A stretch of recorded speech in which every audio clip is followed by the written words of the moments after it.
to disrepair if the development wasn't given the go-ahead. Our political reporter Paul Scoynes sent this report from the council meeting. Whilst there were concerns about the impact on the view of the historic sheds, the number of homes and the fact it's being built in the countryside, the plans went through by 6 votes to 2. The plans will see the Shed 1 fully restored, which the applicant says would not have been possible otherwise. And there's been assurances there'll be more trees planted to help neutralise the impact of nearly 600 homes. The latest economic figures are expected to show that growth last year reached just under 2%, the best performance since before the recession. But growth is still below the level it reached in 2007. The Business Secretary Vince Cable says the recovery is real but fragile.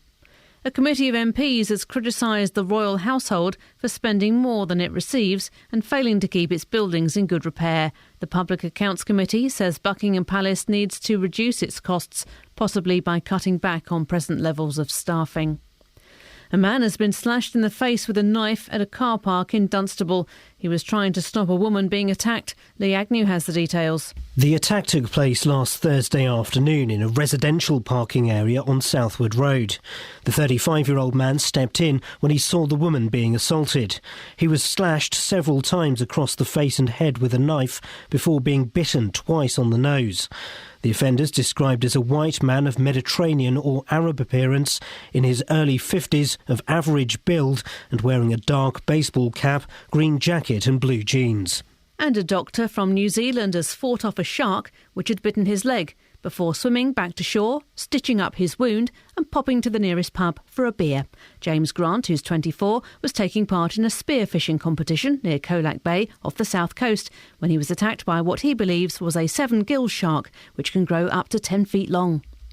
The weather, further heavy showers today, but also some sunny spells and clear intervals with a high of 7 Celsius. And get the latest news and sport online at bbc.co.uk/3 counties.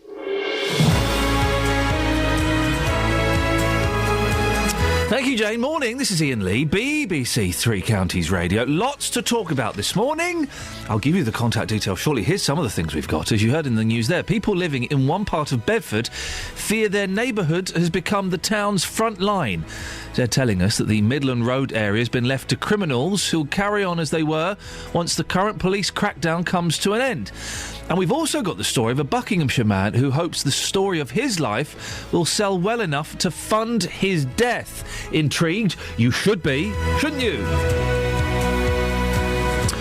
Facebook.com/BBC3CR. You can send me a text, 81333. Start your text 3CR. Or you can give me a call, 08459 455 555. Across beds, hearts and bucks. This is BBC Three Counties Radio. Now, people living in one part of Bedford say they need to see more police on patrol in order to feel safe. Residents say the Midland Road area has been going downhill for some time, but they're feeling more fearful after a fatal stabbing in Costin Street on Saturday. Well, Catherine Boyle joins me in the studio. Catherine, remind us what happened this weekend. Yeah, well, police were called to Costin Street on Saturday night to reports of a stabbing, which is thought to have taken place just after 6:15. And that's where they found teenager Isaac Stone with serious injuries from which, unfortunately, he didn't recover. At the time, a Bedfordshire police spokeswoman told us that she believed a number of people ran from the scene of that stabbing and witnesses were encouraged to come forward. In the meantime, the area was sealed off while a forensic investigation took place. And the following day, we were told a 20-year-old man had been arrested on suspicion of murder. And there's a real feeling of fear there now. Yes, and our reporter found that there has been a feeling of fear there for some time. The people we spoke to told us the area has been left to become something of a no-go area in the town. And this latest incident is proof that things are getting even worse. Here's what they told our reporter, Tony Fisher. This is the front line. This is Bedford front line. Bedford front line? What do you mean by that? It's front line street. Drugs? It's the main street, yeah, it's a main street. Look at it. Over the years there's been crime. What should they do about it? Try and redevelop it? Maybe that would solve things. Does that solve things?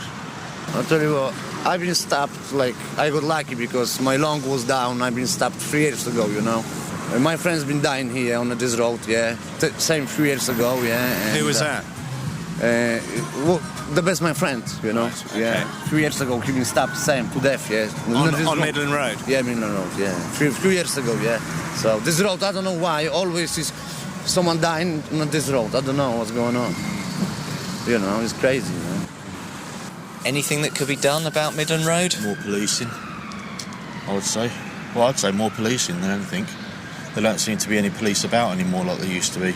And I think that has a big effect on the area. I'm sure if there were police about, a lot of this wouldn't happen. But it's one of these areas, it's one of these places. It's always been suspect to sort of crimes and things like that. So, I don't know. They need to police it more. That's in my eyes, definitely. Look after your own family, look after yourself, and that's it. That's all you can do. Are you happy with your daughter living just off this road? No. They've lived here for years. But it's just got worse. I'm terrified to walk anywhere, you know, when it gets dark. Well, it doesn't even matter if it's dark now. When I got the taxi home, you couldn't move here. It was just gangs. Yeah. It is bad. It frightens me sometimes, I must admit, walking down here. I don't know, it's just the way this road is. It's always been like that. How can you change something that's always been the same? Well, what do Bedfordshire Police have to say about all this? Well, we did ask them to come on and speak for themselves this morning. Unfortunately, they declined to join us, but sent the following statement, which is read by one of our colleagues. While the incident at the weekend is shocking and subject to a separate investigation, it was a targeted incident. Bedfordshire Police is committed to reducing crime and the fear of crime in the Midland Road area. A dedicated officer has now been assigned to the area to tackle ongoing issues that affect the community who live and work there, such as antisocial behaviour, including beggars and street drinkers. They are soon to be joined by a second dedicated colleague to ensure a uniformed police presence 7 days a week. High visibility patrols have also stepped up in light of the incident at the weekend. And later on the show, we'll be speaking to more people who live and work in the Midland Road area. They'll be filling us in on what's been happening there in recent years, as well as their efforts to sort things out. Thank you very much, Catherine. Well, if you know the area, if you want to have your say, 08459 455 555 is the phone number. You can also go to facebook.com/BBC3CR.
champagne on ice. And she said, we are all just prisoners here of our own device. And in the master's chambers, they're gathered for their feast. They stab it with their steely knives, but they just can't kill the beast. Last thing I remember, I was running for the door. I had to find a passage back to the place I was before. Relax, said the night man, we are programmed to receive.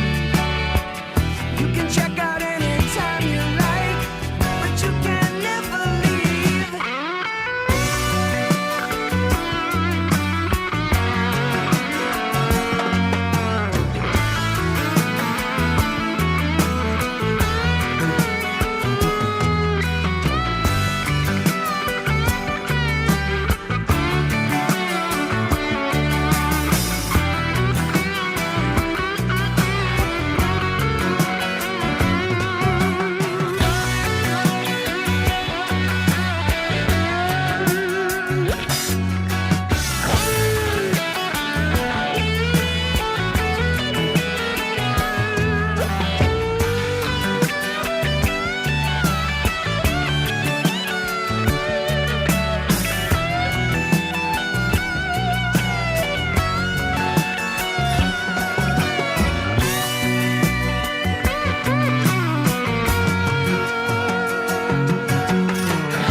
This is Iain Lee, BBC Three Counties Radio. If you want to give me a call this morning, you're more than welcome to. 08459 455 555 is the telephone number. You can also send me an email. Why the heck not?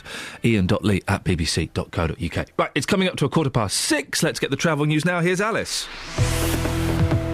Travel news for beds, cards and bugs. BBC Three Counties Radio.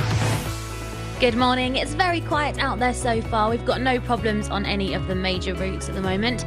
In Tiddington, Sandy Lane still closed between Oxford Road and Old London Road because of flooding though. I'm Alice Glossop, BBC Three Counties Radio. 6:15. It's Tuesday, the 28th of January. I'm Iain Lee. These are your headlines on BBC Three Counties Radio. People living in the Midland Road area of Bedford are calling for more police patrols after a teenager was murdered at the weekend. MPs are criticising the royal household by spending more money than it earns and not keeping its buildings in good repair. In football, Milton Keynes travel to play Carlisle tonight, while Stevenage play Crewe and Wickham are at home to Portsmouth. The weather, showers or longer spells of rain today and staying breezy. BBC Three Counties Radio.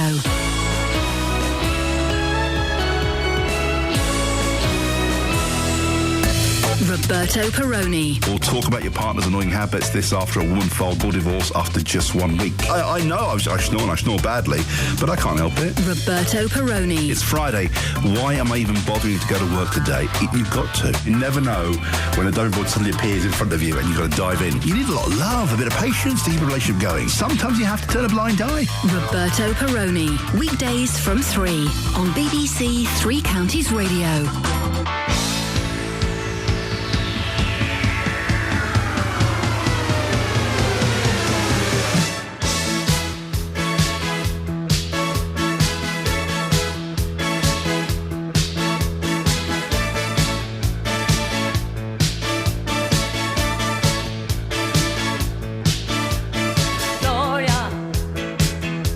You're always on the run now, running after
Morning, this is Iain Lee, BBC Three Counties Radio, 08459 455 555. Now, a cancer patient from Buckinghamshire is selling his life story to fund his death. Roger Bailey from North Crawley is determined to end his life at the Swiss Dignitas Clinic and hopes his book will sell enough copies to pay for it. Well, we sent our reporter Justin Dealey out to Hertfordshire. He's been asking whether assisted suicide should be legalised in this country. I don't see why not. When I see some of I am a volunteer with Age Concern, and when I see some of these people in their homes, in their, care homes, just sitting there all day long, no real life, I don't see why that's what they want, providing they know what they're doing before it takes place, I suppose.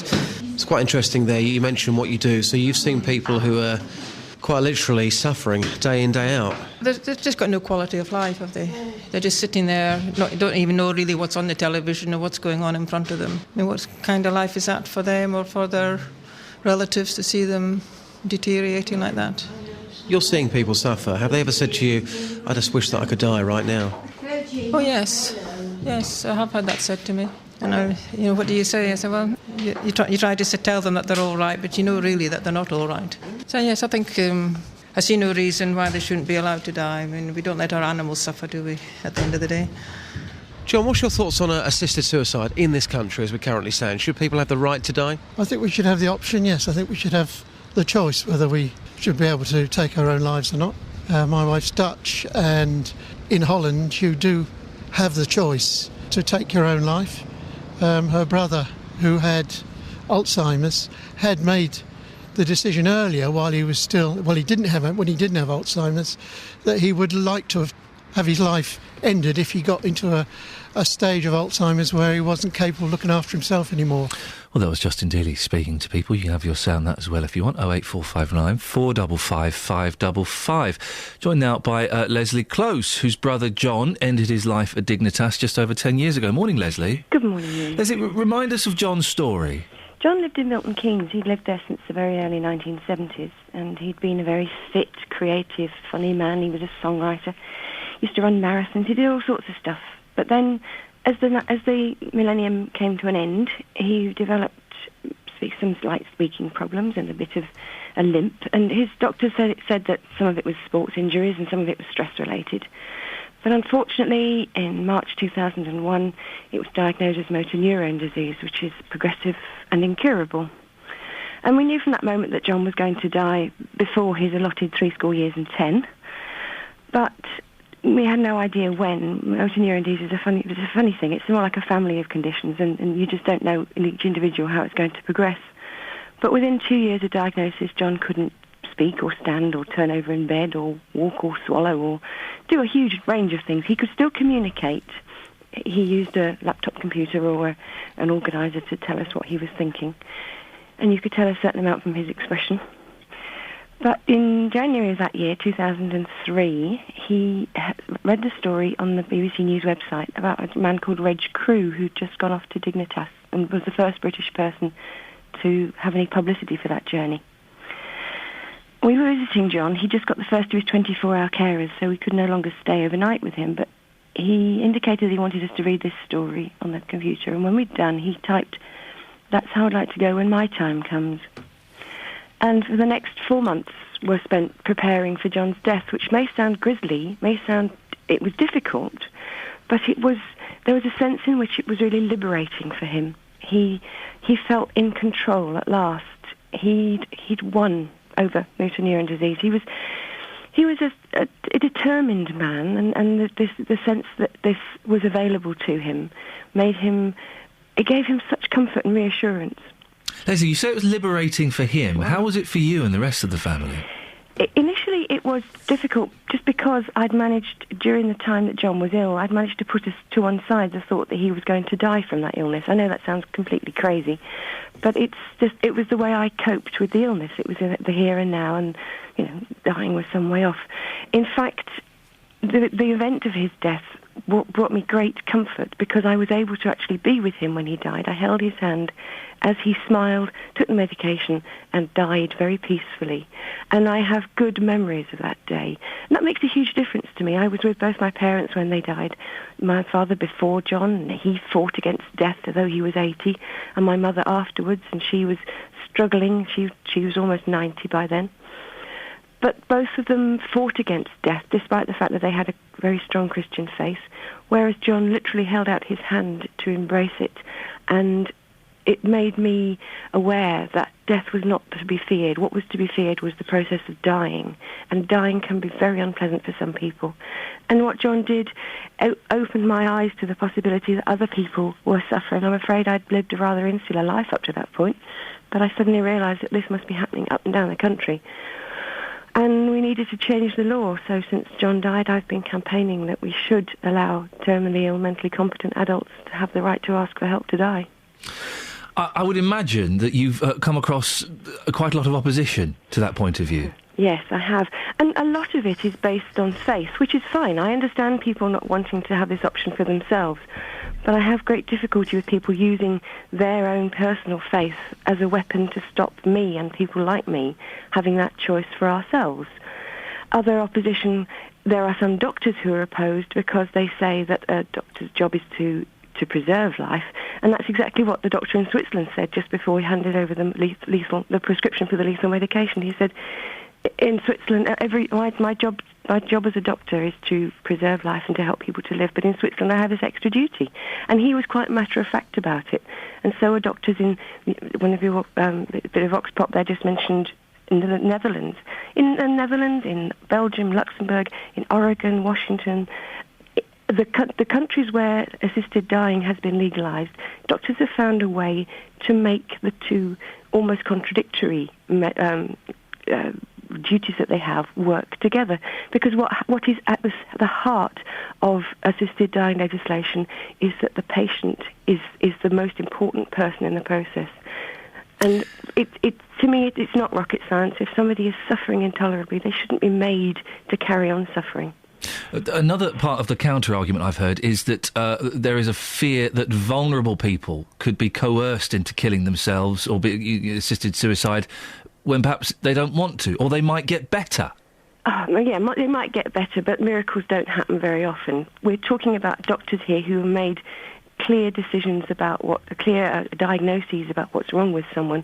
And frankly, the kind of miracle that people are waiting for doesn't come overnight. A kind of miracle cure can take 5 years or more to develop from an idea into a reality. And that's too long for the majority of people who are suffering with the kind of conditions that we're talking about here. A lord called Falconer is bringing a bill in the House of Lords this year, and his bill includes the idea that you have to have about 6 months' life left. And that's the kind of thing that doctors are reasonably good at getting right. They might get it wrong occasionally, but there's no evidence in somewhere like Oregon that people have been getting wrongly diagnosed with terminal illnesses. It's a good point, and it's why we need a bunch of careful safeguards in any legislation. But I don't think that doctors are so stupid that they would allow people who aren't actually terminally ill to qualify for this legislation. And I also think your point about vulnerable people, I saw how difficult it was for my brother, who was strong and fit and determined to go through with this. I think someone who was vulnerable it would be immediately obvious that they weren't doing something of their own volition. And that's one of the tests, one of the safeguards, that the doctors have to be certain that somebody is acting on their own behalf. Leslie, I really appreciate your time this morning. Thank you very much. Thank you very much indeed, Leslie Close. 08459 455 555 if you want to have your say on that. Should we have assisted suicide? Should it be legalised in this country? Right, let's get the travel news. Here's Alice. Travel news for beds, cards and bugs. BBC Three Counties Radio. Starting by looking on the speed sensors. In Gerrards Cross, the A413 heading away from the A40 is slow going as you pass under the M25 bridge. The A5 southbound busy but moving around Dunstable. On public transport, we've got no reported problems there. I'm Alice Glossop, BBC Three Counties Radio. Across beds, hearts and bugs. This is BBC Three Counties Radio.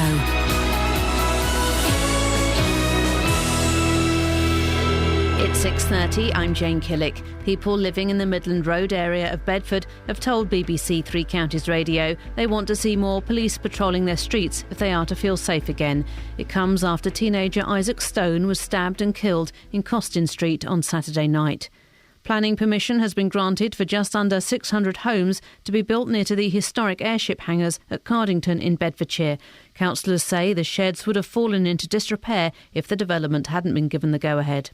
A committee of MPs has criticised the royal household for spending more than it receives. The Public Accounts Committee says Buckingham Palace needs to reduce its costs. The weather, cloudy with showers, some of them heavy and prolonged, with a high of 7 Celsius. On to sport and in football. MK Dons are in League One action in the North West tonight. The Dons make up the long trip to Carlisle without defender Sean Williams, who's moved to Championship club Millwall. Manager Carl Robinson is keen to improve his side's midweek away form. I looked at our away form on a Tuesday night, it's appalling. To the extent of, if I could add in all the away games since I've been here, a point every 3 games, we would have been either automatic in some years or in the playoffs last year. So we've got to take, I think it's 3 wins in 21 or 22 away games on a Tuesday night. Stevenage could have Michael Doughty back in the team for tonight's league clash with Crewe. The Borough remain bottom of the table. Manager Graham Wesley says they're desperate to get out of the relegation zone. We're just minded to get on and show that we're a lot better than where we are. None of us are proud of where we are. We're all humiliated by where we are. None of us like to go home and look our families in the eye and say we're bottom of the league. And every single one of us has got enough about him to want to make sure that we turn that round. Wycombe Wanderers are at home to Portsmouth in League Two. The Chairboys will field a similar side to the one which drew at the weekend. Manager Gareth Ainsworth is excited by the visit of Pompey. Huge game and a real looking forward to it. It's these games that you look forward to. You know, it's Portsmouth at home. It's a big ex-Premier League club, FA Cup winners recently, and we've got all that to tumble down. BBC Three Counties News and Sport. I'll be back with a full bulletin at 7. Across beds, hearts and bucks. This is Iain Lee. BBC Three Counties Radio.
Well, I'll be honest with you, there's absolutely nothing in the newspapers this morning. You all right? Slapping yourself in the face with your headphones? Well, I'm just trying to wake myself up. Do what? Wake myself up. Okie dokie. There's nothing... if you want to join in the newspapers this morning... 08459 455 555. I mean, for heaven's sake, Beyonce and her outfit is dominating the papers. Wow. She's been on a 22-day fast. Then it turns into a 22-day vegan fast. So she ate vegan food. It's still not particularly good image to be presenting to young women. Plus, they never tell you the full picture anyway, do they? So you get some vulnerable people thinking, right, that's the way to do it then. I like Beyonce when she's got a bit more shape to her. I like it when there is some junk in her trunk, and I'd like to put that junk there. She's got a nice, sturdy pair of thighs, and that's the way it should be. I've seen Beyonce live a couple of times. She's tiny, actually, isn't she? Well, I don't know. I wasn't that close. It was in the O2. I couldn't get. She's short. Couldn't get perspective. But it's a filthy show she does. I mean, it's filthy. Pole dancing, all this kind of muck. When did that Beyonce happen? The Beyonce that sort of is permanently crouched. What are you doing? That Beyonce. All the time. I have no idea what you're doing with your trunk. Put your trunk away. Take that junk out of it. When did that happen? Jay-Z. When she met Jay-Z, that's who it was. He corrupted her. There's nothing in the... Nigella Lawson is to escape prosecution over her courtroom confession that she took Class A drugs, police said yesterday. Well, I'm staggered. Not. A DJ knifed his fiancée to death in a jealous rage after she yelled another man's name during sex. Ouch! Owzers. You got to be so careful. Hey, the new picture of the new Doctor Who. Yeah? You liking Capaldi? I'm still expecting a tirade of expletives. He looks like kind of John Pertwee. I could carry that look off. He's got black trousers, DMs, long black, looks like a crush velvet jacket. He looks like a Ted. He's like a teddy boy. He looks like a Ted. The first Ted Doctor Who. At last, dreams can come true. And they're making... the fact that we're doing an EastEnders story shows how bad things are in terms of the newspapers. Trendy Enders. Well, surely it should be Trendenders. Trendendersy. Trenders, the Mail says. That's it. EastEnders bosses are giving Albert Square a trendy makeover. The new executive producer reckons the soap has been frozen in aspic. The cast has been revamped with new characters, including Danny Dyer. Well, he's an actor, he's not a character. He kind of is, isn't he? Yeah. Now plans are afoot to spruce up Walford and make it more like hipster hangout Shoreditch. Here's the thing, OK? I like the BBC. I work for it. They feed my children. But we're also about the amount of money they're paying off to the bosses and all this. I will save the BBC tens of £1 million a year. Get rid of EastEnders. Get rid of it. It's rubbish. It's rubbish. Yeah, it gets the viewers, but the BBC should be doing better stuff than that. What are we supposed to be doing? Educating and informing... and entertaining. In a fun, sexy way or something. I don't know what Lord Reith actually said, but... get rid of EastEnders. It's derivative. It's boring. It's bland. It's rubbish. I don't know, because I haven't watched it for years. I am surprised that it's supposed to be set in Hackney. I thought it was supposed to be Bow. I thought EastEnd was Bow. Well, I thought it was Walford. I thought it was in the made-up borough of Walford. It turns out we're all confused. Oh, dear, really. This is how desperate we are. Jeffrey's in Bracknell. I love you. You're such a comedian. A Serpic wit. Is it a Serpic wit? A Serbic. A Serbic, yes, a Serbic That's wit. it. What would you like to say, Jeffrey? Well, anything you want to talk about. Do you want to talk about Beyond the Seas, Bottom Wiggling? Has she brought out a perfume range yet? She did bring out a perfume range, didn't she? She brought out a lingerie range. Have we got any Beyonce on this? I do like a little bit of Beyonce. I do. What kind of music do you like, Jeffrey? Quality music. Yeah, we've got Joni Mitchell, Lenny Van Morrison, something like that. You know, Eddie Steely Dan. Oh, for goodness sakes! Okay.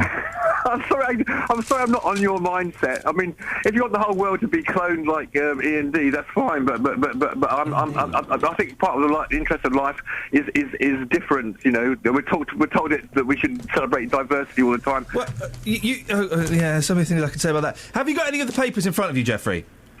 No, I haven't been out yet. I'll tell you what we'll do. Right, Catherine's going to throw a story at you, and you're going to rap on it. Away you go. Hang on, let me find a story. Okay. As we found, it's not that easy. There's very little going on. Hey, there's a cure for diabetes within reach.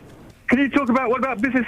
Vince Cable's business sector is understanding that if Romanian, Bulgarian construction workers are being exploited, it's very, very naughty. But I just told... Paul McCartney and Ringo Starr come together. Steady. They played a song the other night at the Grammys. I would have thought they were too old to do that kind of stuff still. What, rock? Yes, No. thank you. Let's move on. Anything there, Catherine? Yes. The number of parents who read their children a bedtime story at least 5 nights a week, Jeffrey, do you think it's going up or down? I'd say it's going down. Wrong. Oh, right, really? Some good news at last. Apparently it's almost doubled in a generation, according to a study. The survey found that half of parents read to their young ones every night, while only 1 in 25 never read at all. I would have thought nowadays parents would have sort of stuck some kind of technological gadget next to their baby's head and said, while I go on the internet, you can be entertained by a totally false mechanistic form of lullaby. Isn't it interesting you said it? Because last night, for the first time, my boy for Christmas got a CD player. And so we listened to the compact disc version of The Gruffalo, read by Imelda Staunton. Oh. And part of me felt a little bit wrong for doing it, but also part of me thought, oh, thank goodness for that, I haven't got to do anything. Then we read some stories afterwards and we sang some songs, so it wasn't completely mechanised, but we certainly had to... What stories did you like to read when you were a youngster, Jeffrey? Did I like to be read to me? Sure, why not? By my single mother parent. Oh, dear. Well, no, it's just a fact. But she read to you, though, couldn't she? Pardon? She read to you, though? She used to put us to sleep when we were really young with prayers from the Anglican Common Book of Common Prayer. She'd read prayers to you? Yeah, she was a believer. It's not unusual nowadays. Well, it is unusual these days. Well, this is what I'm talking about back in 1963, and then I probably got a bit too old, and So for fairy stories. The Anglican Book of Prayer in my consciousness was replaced by Courage Bitter. To help me sleep when I was a young man. Bit of a wayward young man, really.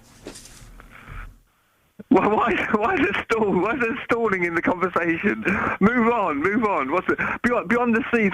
Is she married to some black urban rapper called Jay Dizzy or Des Dizzy Real Rascal or Gold Tooth? Let's talk about guns and things like that. Isn't she?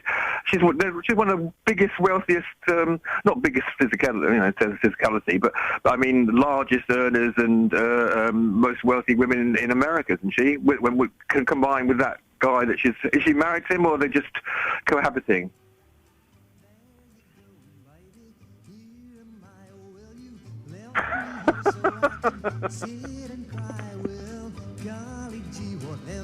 Done to me, well, I guess it doesn't matter anymore. Do you remember, baby, last September, how you held me tight each and every night? Well, whoops a daisy, how you drove me crazy, but I guess it doesn't matter anymore.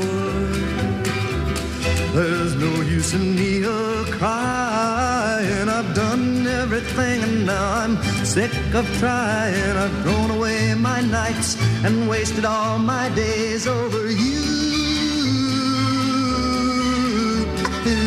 Well, you go your way and I'll go mine. Now and forever till the end of time, I'll find somebody new, baby. We'll say we're through and you won't matter anymore.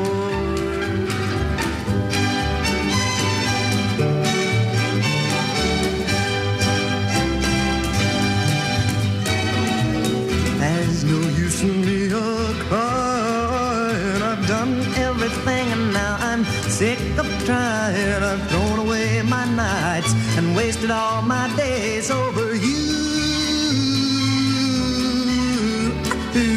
Well, you go your way and I'll go mine. Now and forever till the end of time, I'll find somebody new, baby. We'll say we're through and you won't matter anymore. You won't matter anymore.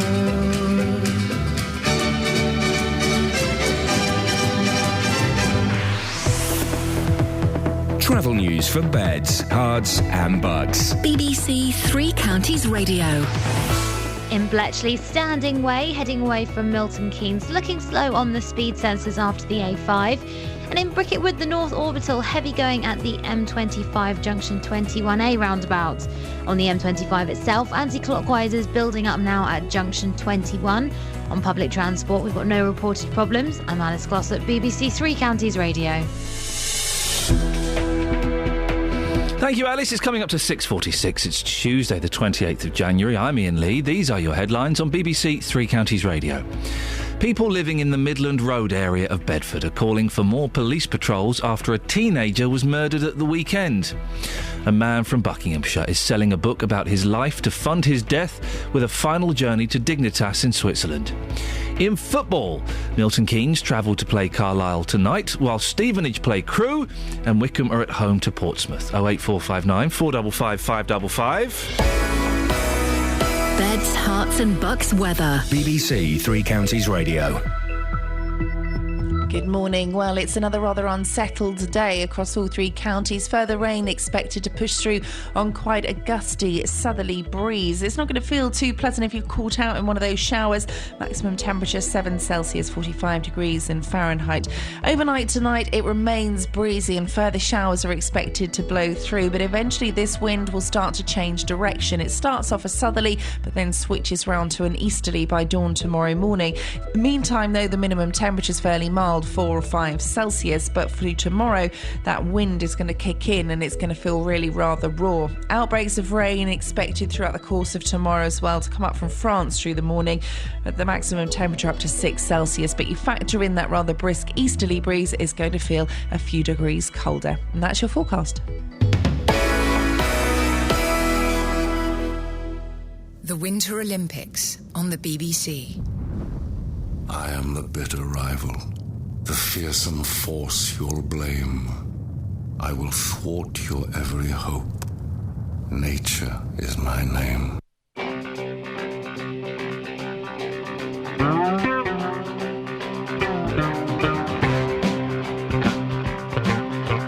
Babe, you're getting closer. The lights are going dim. The sound of your breathing has made the mood I'm in. All of my resistance is lying on the floor. You're taking me to places I've never been before. Ooh, and I can feel it, feel it, feel it, feel it. Way down where the music plays, way down like a tidal wave, way down where the fire plays, way down.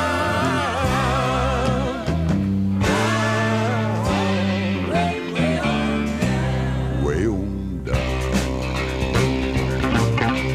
Ooh, my head is spinning. You got me in your spell. 100 magic fingers, a swirling carousel. A medicine within me, the doctor could prescribe. Your love is doing something that I just can't describe. Ooh, and I can feel it, feel it, feel it, feel it. Way down where the music plays, way down like a tidal wave, way down where the fire plays, way down.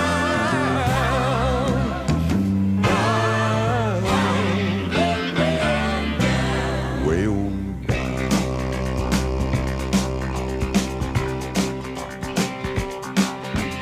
Hold me again as tight as you can. I need you so, baby, let's go.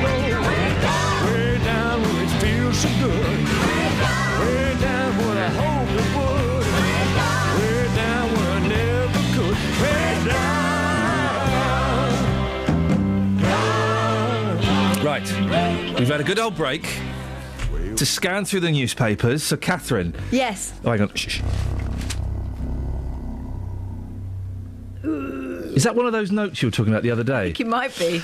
You've had a chance to scan through the papers. You must have some gold now at 10 to 7 on a Tuesday morning. Which I found intriguing. Yeah. If only we all had the money to be able to do this. Oh, yes, yes. With 3 marriages behind him, it's perhaps understandable that Martin Shaw is a little cautious when it comes to commitment. He was Bodie or Doyle.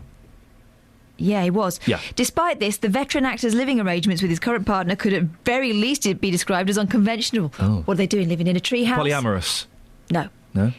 Rather than moving in with his partner of 10 years, the couple chose to live in separate homes 200 yards away from one another. He is playing the game beautifully, isn't he? Is he married?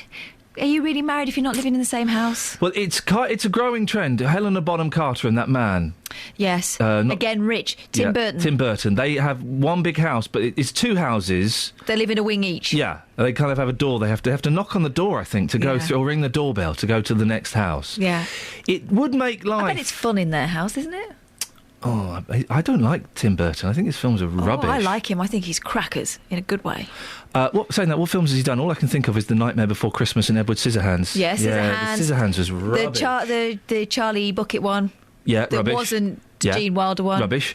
No, not rubbish. The new one is rubbish. Sleepy Hollow, brilliant. Rubbish. No, Sleepy Hollow was good. Which Batman did he do? He did the first one, I think. Well, you say the first one. He did the one with the penguin.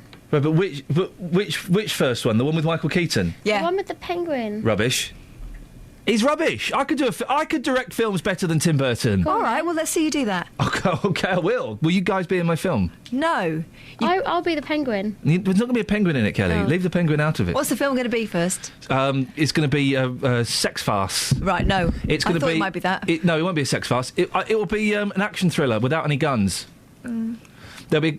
All right, it'll be a document. It'll be a biography of Justin Dealey. Would you play Justin Dealey, Kels?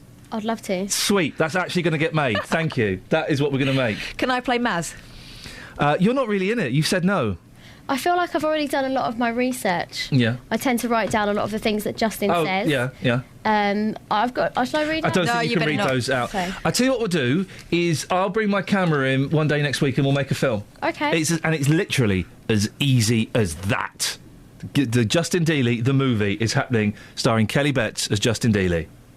Perfect. There we go, you see? Out of literally scrabbling around trying to find fag ends on the floor of news, we've come up with a movie.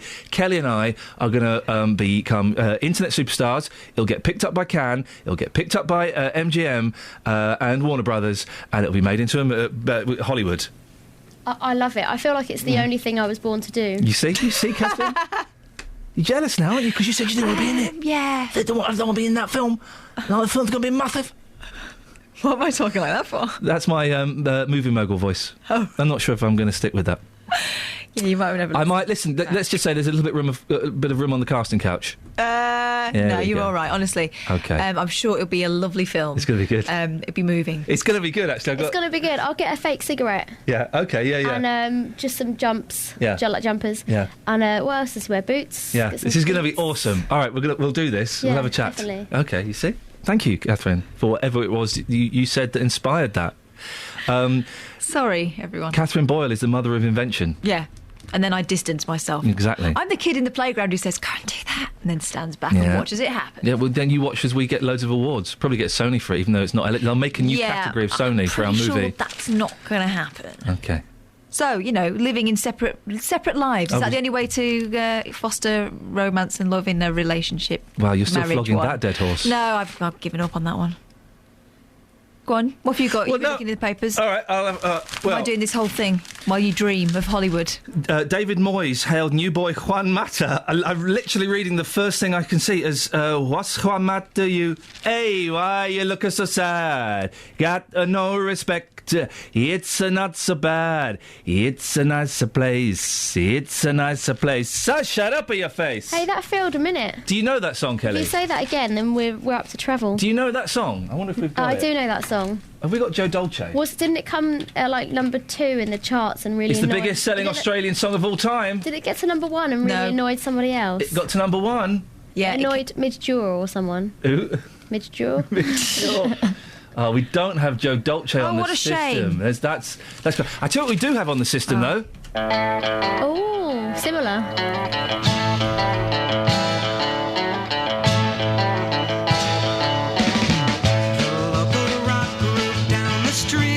trying hard to learn their song. They serenade the weekend squire who just came out to mow his lawn.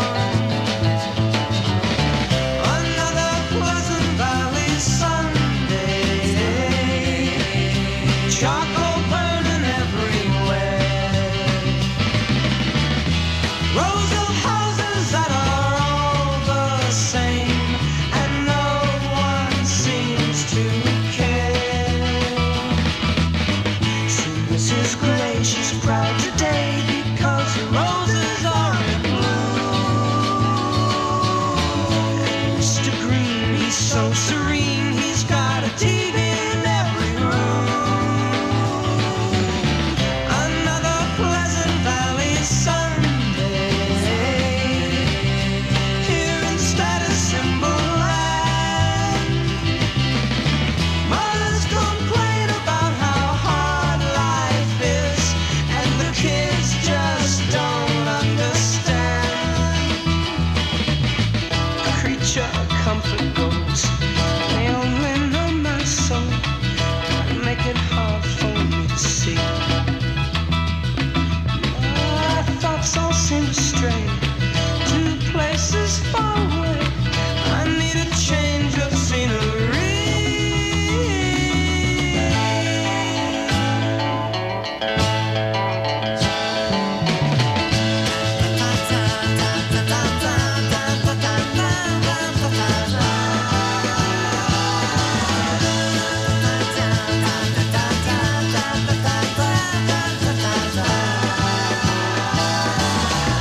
Another Pleasant Valley Sunday, charcoal burning everywhere. Another Pleasant Valley Sunday, here in Status Symbol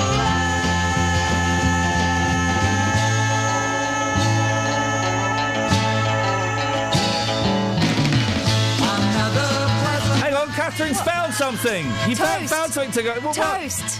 Why have you only just found it now? Toast. The humble slice of toast is the latest traditional snack to get the haute cuisine makeover. Apparently, some cafe in London is selling toast for £3.50. What? What do you get for that? What do you get? 2 slices of sourdough toast made with bread by the Flour Station Bakery and served with Somerset butter, homemade peanut butter and a selection of jams. Well, the fact it's got peanut butter on renders it instantly disgusting. Phone in. What? What do you like on your toast? Call me now. 08459 455 555. Are we really that desperate? Are we really that desperate that that's where we're going to go? Got any better ideas? We could get people to help write our Justin. Hello. We could get people to help write our Justin Dealey film. They could send in scenarios for us to do. I like jam. What do you like on your toast? 08459 455 555. Lemon Call me now. curd. Lemon curd. Travel news for beds, cards and bugs. BBC Three Counties Radio. The A1M southbound, heavy going between junction 7 for Stevenage and 6 for Welwyn Garden City. And the M25 anti-clockwise, slow going now between 21 for the M1 and 20 for Kings Langley.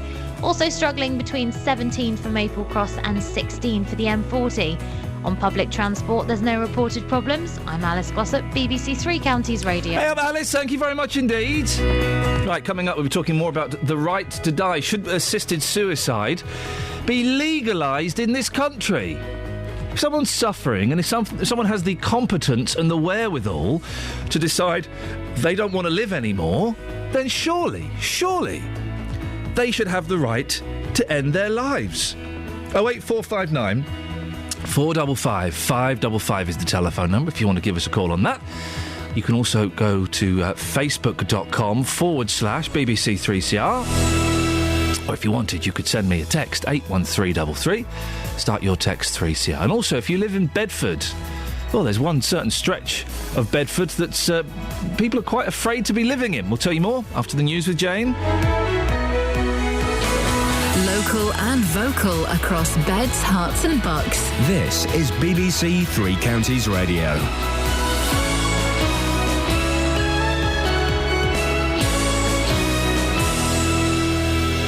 It's 7 o'clock. I'm Jane Killick. The headlines. People in Bedford say they feel unsafe after the murder of a teenager. Hundreds of homes to be built next to the historic airship hangars in Bedfordshire, and man slashed across the face as he tried to stop a woman being attacked in Dunstable. BBC Three Counties Radio. People living in the Midland Road area of Bedford have told BBC Three Counties Radio they want to see more police patrolling their streets if they are to feel safe again. It comes after teenager Isaac Stone was stabbed and killed in Costin Street on Saturday night. These local residents say something needs to be done. This road, I don't know why, always is someone dying on this road. I don't know what's going on. You know, it's crazy. There don't seem to be any police about anymore like there used to be. And I think that has a big effect in the area. I'm sure if there were police about, a lot of this wouldn't happen. I'm terrified to walk anywhere, you know, when it gets dark. It frightens me sometimes, I must admit, walking down here. A committee of MPs has criticised the royal household for spending more than it receives and failing to keep its buildings in good repair. The Public Accounts Committee says Buckingham Palace needs to reduce its costs, possibly by cutting back on present levels of staffing.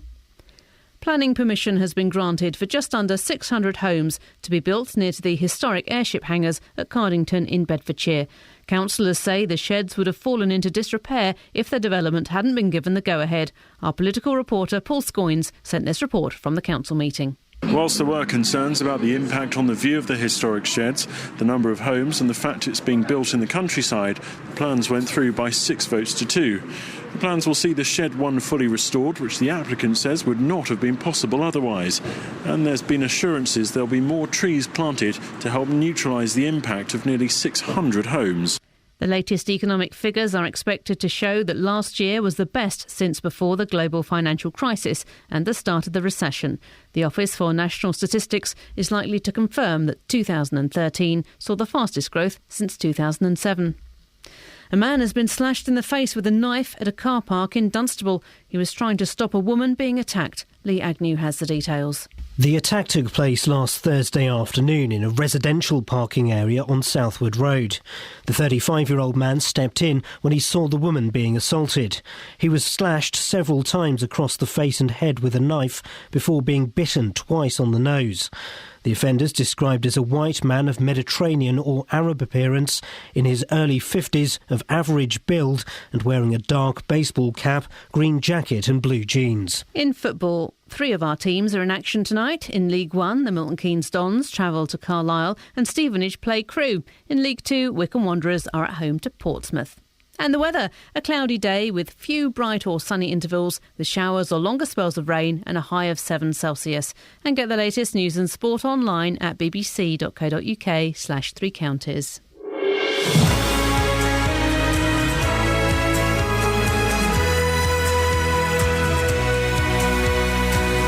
Morning, this is Iain Lee, BBC Three Counties Radio. It's 3 minutes past 7. It's Tuesday. I've just had a look outside. It's blooming awful. It's blooming awful. Terrible weather out there. Cold, dark, wet. Thanks very much.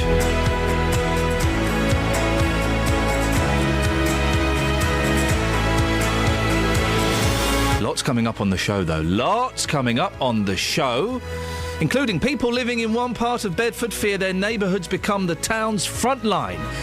They're telling us the Midland Road area has been left to the criminals, who'll carry on as they were once the current police crackdown comes to an end. There have been more officers on patrol there following a fatal stabbing at the weekend, but locals are telling us they've seen it all before. A Buckinghamshire man hopes the story of his life will sell well enough to fund his death. Roger Bailey from North Crawley says he's lived to the full, making and losing 3 fortunes. But now he has cancer and feels booking into a Swiss clinic is the only way to end it with dignity. Well, there's not really any argument there, is there? If people want to take their own lives, we should be allowed to do it, shouldn't they? Facebook.com/BBC 3CR, or you can send me a text 81333. Start your text 3CR.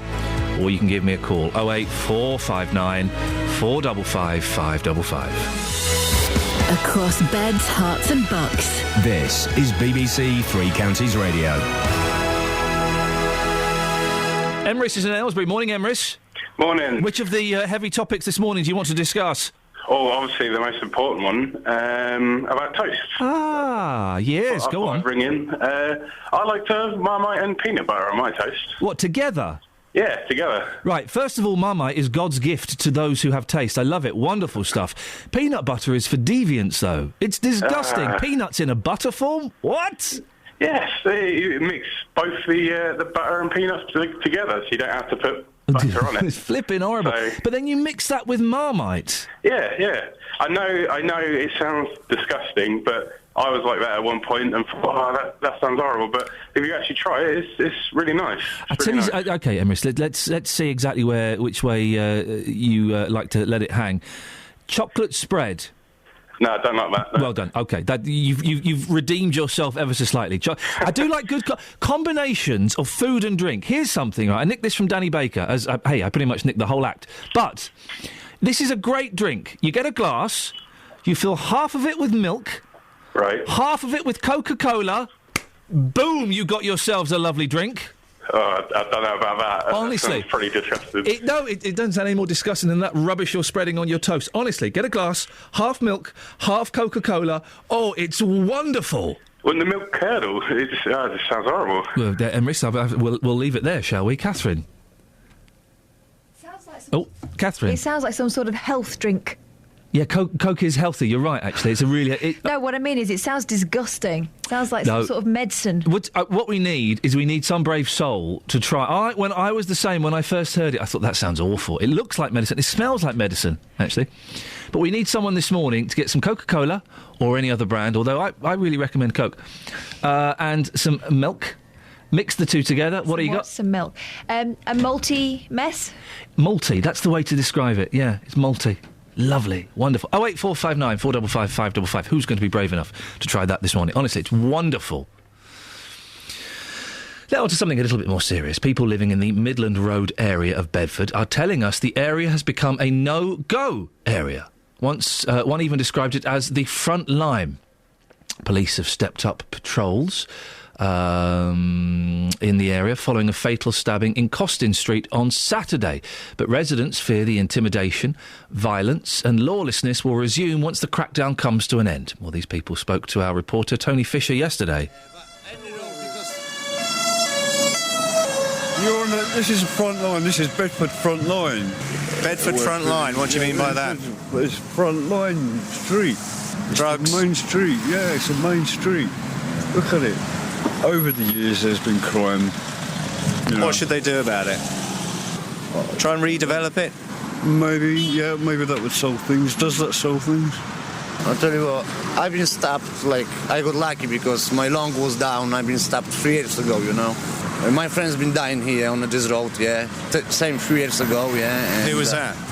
The best my friend, you know. Right, okay. Yeah, 3 years ago, he been stopped, same, to death, yeah. On Midland Road? Yeah, Midland Road, yeah. 3 years ago, yeah. So this road, I don't know why, always is someone dying on this road. I don't know what's going on. You know, it's crazy, man. Anything that could be done about Midland Road? More policing, I would say. Well, I'd say more policing than anything. There don't seem to be any police about anymore like there used to be. And I think that has a big effect on the area. I'm sure if there were police about, a lot of this wouldn't happen. But it's one of these areas, it's one of these places. It's always been suspect to sort of crimes and things like that. So, I don't know. They need to police it more. That's in my eyes, definitely. Look after your own family, look after yourself, and that's it. That's all you can do. Are you happy with your daughter living just off this road? No. They've lived here for years. But it's just got worse. I'm terrified to walk anywhere, you know, when it gets dark. It doesn't even matter if it's dark now. When I got the taxi home, you couldn't move here. It was just gangs. Yeah. It is bad. It frightens me sometimes, I must admit, walking down here. I don't know, it's just the way this road is. It's always been like that. How can you change something that's always been the same? Well, that was Tony Fisher speaking to residents of Midland Road yesterday. Caroline Fensham is the local Tory councillor for the area. Morning, Caroline. Doesn't paint a particularly good picture, does it? It's not good, no. No, Midland Road has been neglected for years. They desperately need more police. the money isn't available. But unfortunately, in Bedford, we have a rather odd situation. We have a thing called the Bedford bid, which can levy the nightclubs, and it uses that money to pay for blue caps to wander around in the town being pleasant to people. But if we didn't have that, the police would be able to levy the nightclubs. The government brought in a thing a couple of years ago called the late night levy, just for the police to take advantage of this situation, to make the nightclubs pay for the extra hours that the police have to put in the town centre. That would mean there were more police for the rest of the town. Is it all the nightclub's fault? No, but certainly they do attract a lot of people, and they're people who are out in the middle of the night. They come out of the nightclubs and they're shepherded out of the town centre, and then they want food, and they go to the fast food places, and they're not fast enough, so they cause trouble. That's often how the trouble starts. What about gangs? We've heard gangs being mentioned as well. Yeah. Yes, I know that's also a problem. But as I said, we need more police. So the only way you're suggesting we do that is if the nightclubs pay for it? They could certainly help. Yeah. Why should it be the nightclub's responsibility to pay for it? If there is trouble, surely the police should be there, shouldn't they? Well, they have to have a budget to do that. Well, surely if there is crime happening, if there are people being stabbed, if there are gangs, if there are people feeling intimidated, then those people who live there and work there, they have a right to expect the police to be there, whether nightclubs are paying for it or not. Well, otherwise, what is the police for? There's an awful lot of police time spent on policing nightclubs. Now, if how many nightclubs are in Midland Road? No, they're not in Midland Road. They're in the town. That's okay, well then it's too. Then Caroline, if there's policing nightclubs, good for them. This is a separate issue. Then you can't put this all on the shoulders of the nightclubs. It's not there are a separate people. Issue. You have only one policeman. He can't be in two places. Well, then you need to get shepherding people out of nightclubs.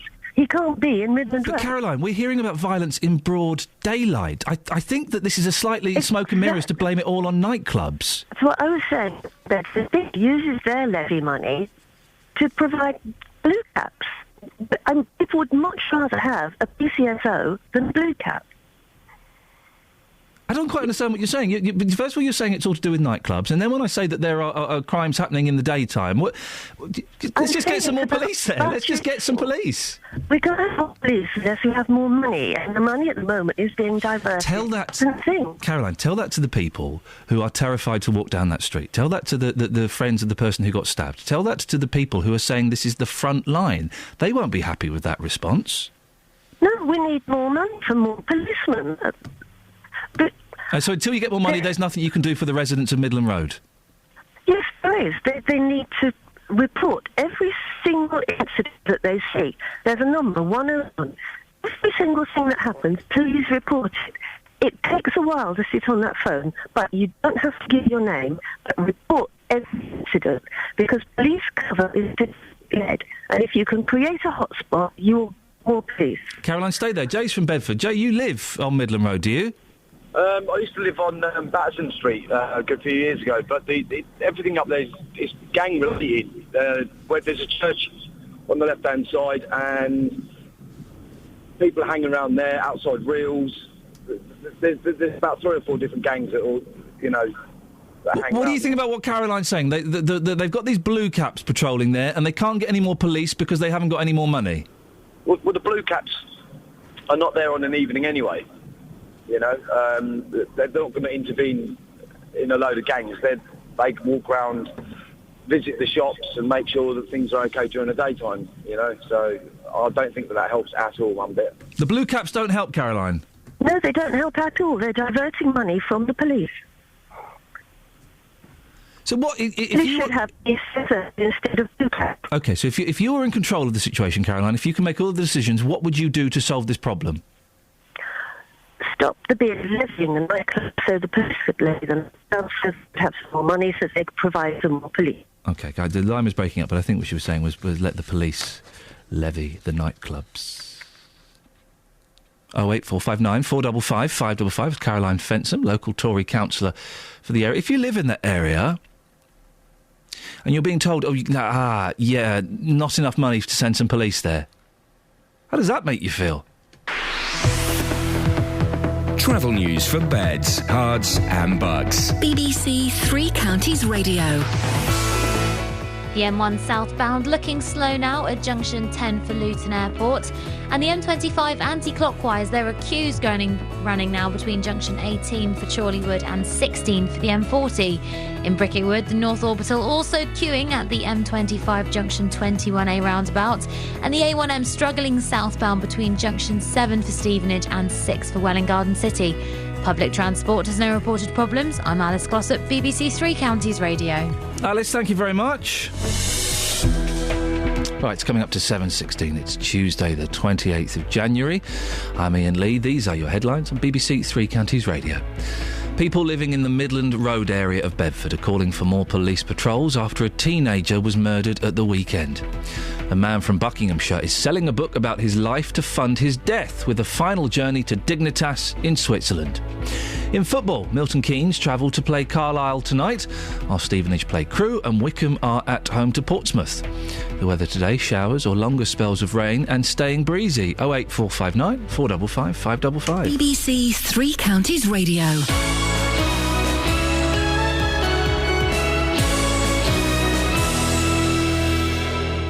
If you've got a problem with a company, a council or an organisation... Get this roofing company round, see if they can fix the problem, and I'll pay the bill. He said, yeah, I did say that. The JVS show fights for your rights. This conversation went round and round and round. And tackles your consumer problems. So, Roy, the question is, has he paid the bill? Yes, and he was standing there and he handed me an envelope. So I just opened the envelope and I looked inside of it. There's a cheque for £120 and that's it. If you need our help, email jvsshow@bbc.co.uk. Are you happy? Yes, I'm quite happy. I will give him my fanfare, my horn, and any other problems, Roy, you know where I am. The JVS Show, weekdays from 9, BBC Three Counties Radio.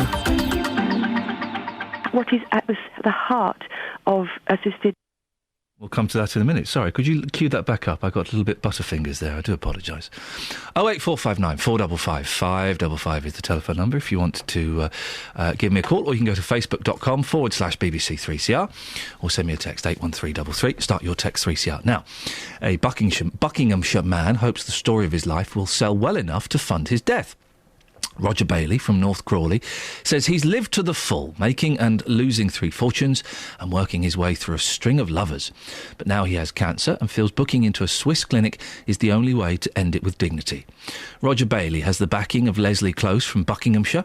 Her brother, John, died at Dignitas in 2003. What is at the heart of assisted dying legislation is that the patient is the most important person in the process. And to me, it's not rocket science. If somebody is suffering intolerably, they shouldn't be made to carry on suffering. Well, that was earlier on in the show. Our reporter, Justin Dealey, has been in Bedfordshire. He's been asking whether assisted suicide should be legalised in this country. No. Well, it does depend on the circumstances, and it does depend on why they want assisted suicide. I mean, are they compos mentis, some of the people who decide they want to commit suicide? I mean, are they influenced by other people? Life itself is just so difficult for a lot of people that sometimes I think maybe it might be the easy way out. No, it's something that I can't imagine.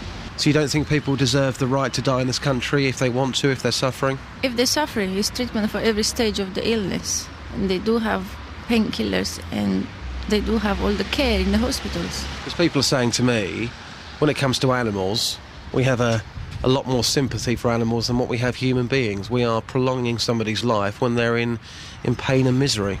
I don't think they prolong the people's life.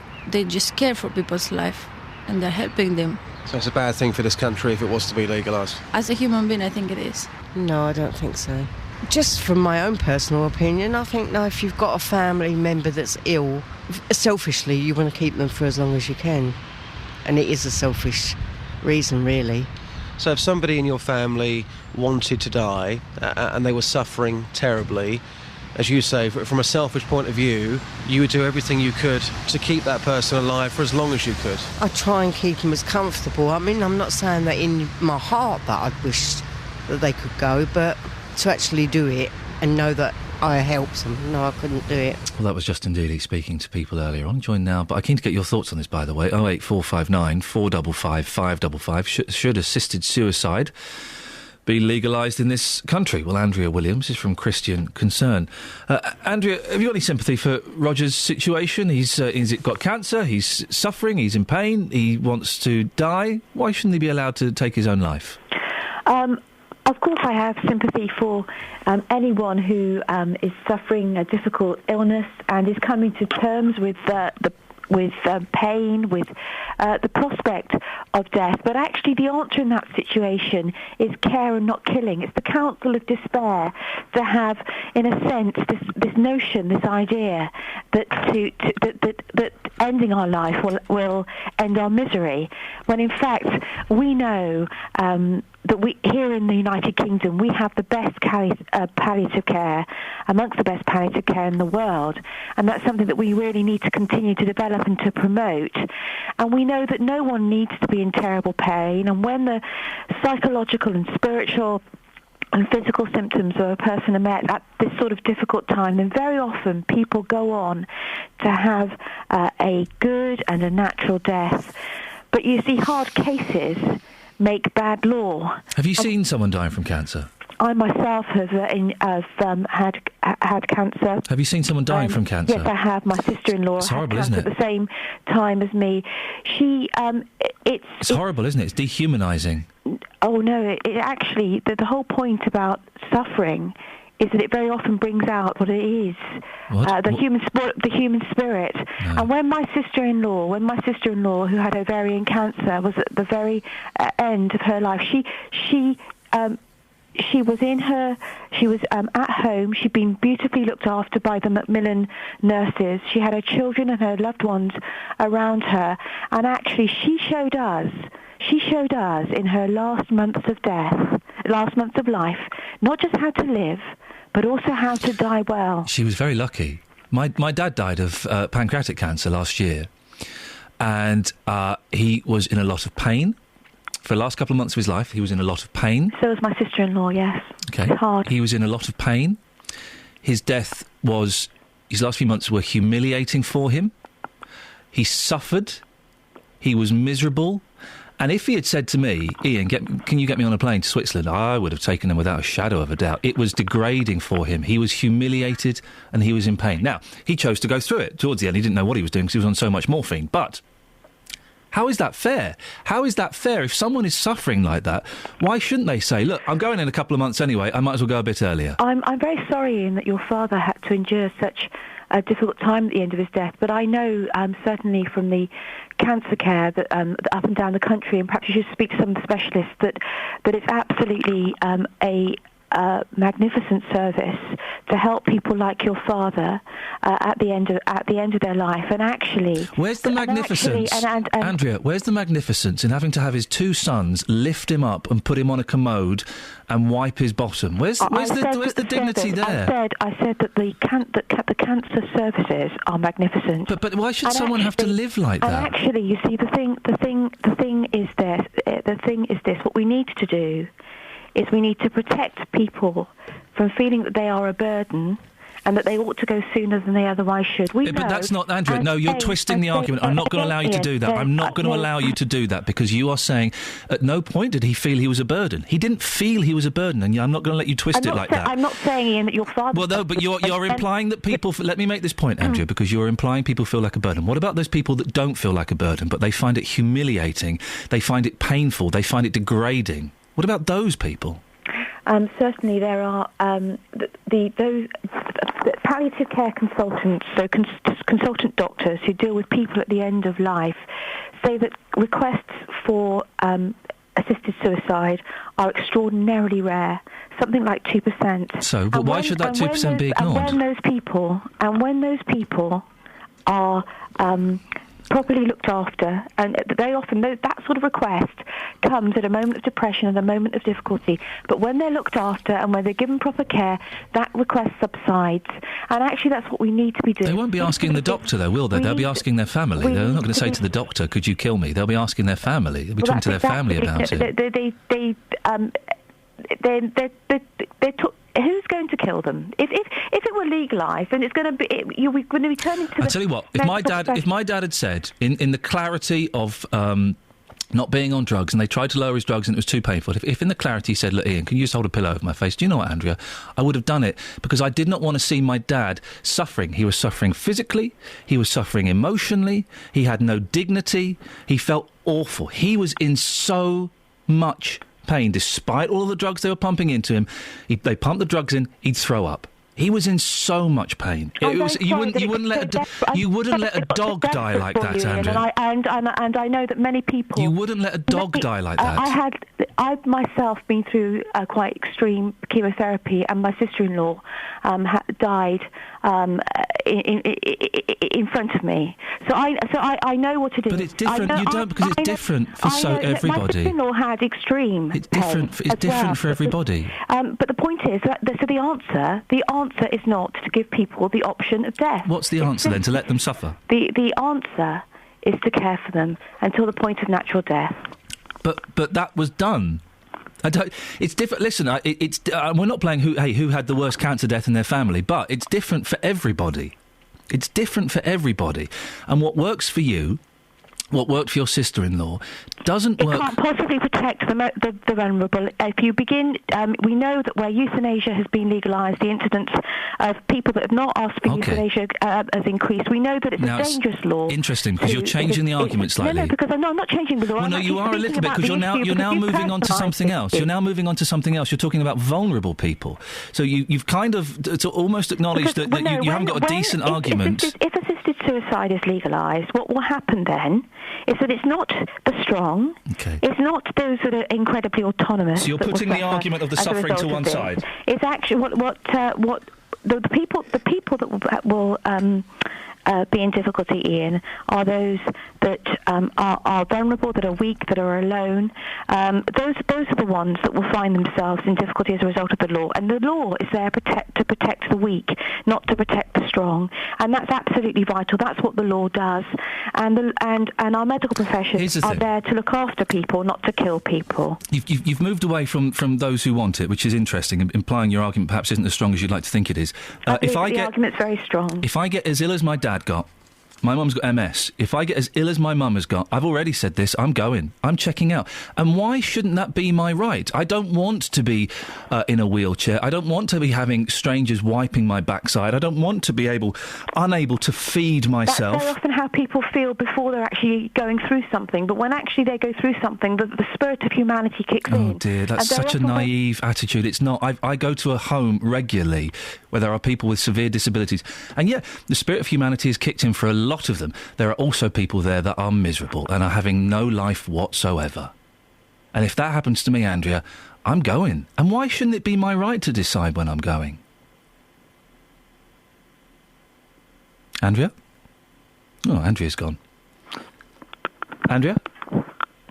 Hello?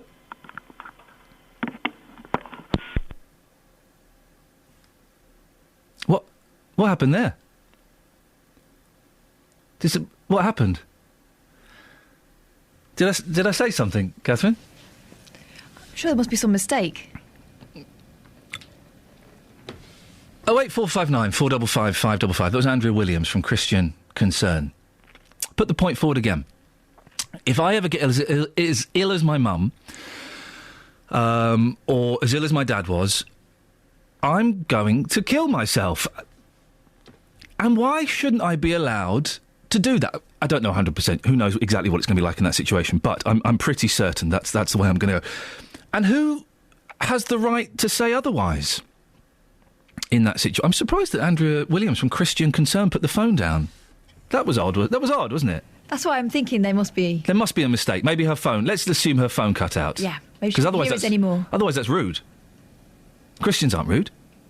08459 455 555. Travel news for beds, cards and bugs. BBC Three Counties Radio. The M1 southbound slow going at junction 10 for Luton Airport, and there are queues on the M25 anti-clockwise between 18 for Chorleywood and 16 for the M40, so a little heavier than usual today. The A1M southbound heavy going between the Stevenage junctions 8 to 7, and on the speed sensors things looking very heavy around Hitchin. The A505 in particular slow going towards the centre of town. On public transport there's no reported problems. I'm Alice Glossop, BBC Three Counties Radio. Across beds, hearts and bugs. This is BBC Three Counties Radio.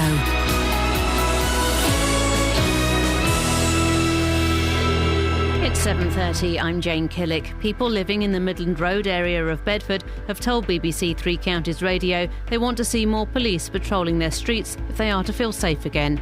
It comes after teenager Isaac Stone was stabbed and killed in Costin Street on Saturday night. Planning permission has been granted for just under 600 homes to be built near to the historic airship hangars at Cardington in Bedfordshire. Councillors say the sheds would have fallen into disrepair if the development hadn't been given the go-ahead.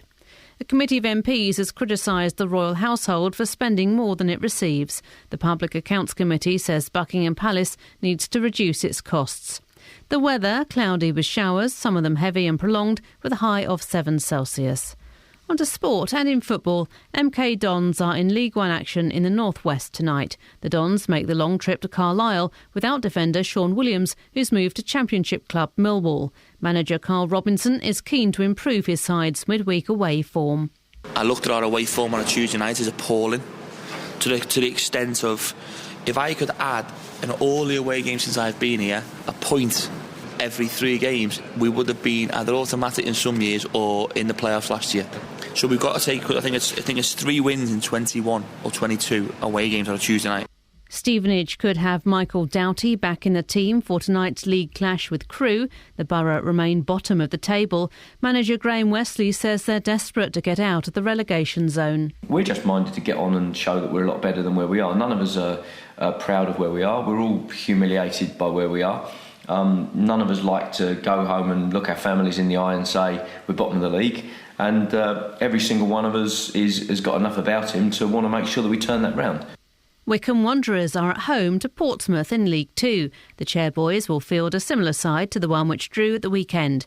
Manager Gareth Ainsworth is excited by the visit. Huge game, and a real looking forward to it. It's these games that you look forward to. You know, it's Portsmouth at home. It's a big ex-Premier League club, FA Cup winners recently, and we've got all that to tumble down. BBC Three Counties News and Sport. I'll be back with the full bulletin at 8. Across beds, hearts and bucks. This is Iain Lee. BBC Three Counties Radio. Well, I'm still reeling from Andrea Williams from Christian Concern. I don't think that was particularly one of my feistiest arguments. I know sometimes I go a little bit at things like a dog with a bone, but I don't think I was particularly aggressive there. Well, maybe I was, I don't know. 08459 455 555. Should assisted suicide be legalised in this country? It does. I struggle to see how people could have a problem with it. It's not going to affect you. If you don't want to do it, you don't have to do it. You know, they're not going to make it compulsory. He's 65. He's not very well. We're going to make him kill himself. No, I don't want to. You don't want to do it. You don't want to do it. But why should I be denied the right, if I am suffering, if I am in pain, if I am miserable for an extended period of time? Why should I be denied the right? 08459 455 555. Debbie's in Bedford. Morning, Debbie. Morning, Ian. Debbie, what do you reckon? Should we assisted suicide be legalised in this country? Absolutely. Tell me why. 6 years ago, my mum had cancer, and she got the best possible treatment that she could have got. Macmillan, I couldn't fault them in one bit. And she, you know, if she wanted to die, that was her right to die. And she, as a person, she had that choice to make. Fortunately, or unfortunately, she didn't. She died on her own. Now we're going through it again in a completely different scenario. My dad has severe dementia. He doesn't have that. He can't even make that choice.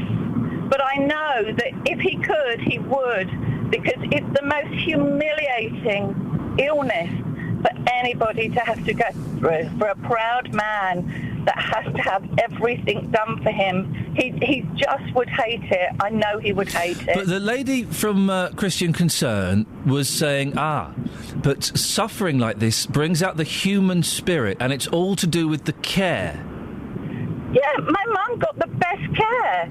She did, but she still wouldn't. She didn't want to live in all that kind of pain. When you see somebody that has cancer and they are suffering, and yes, if people are very calm and things near the end, it's because they are so dosed up with painkillers. Yeah. They are not.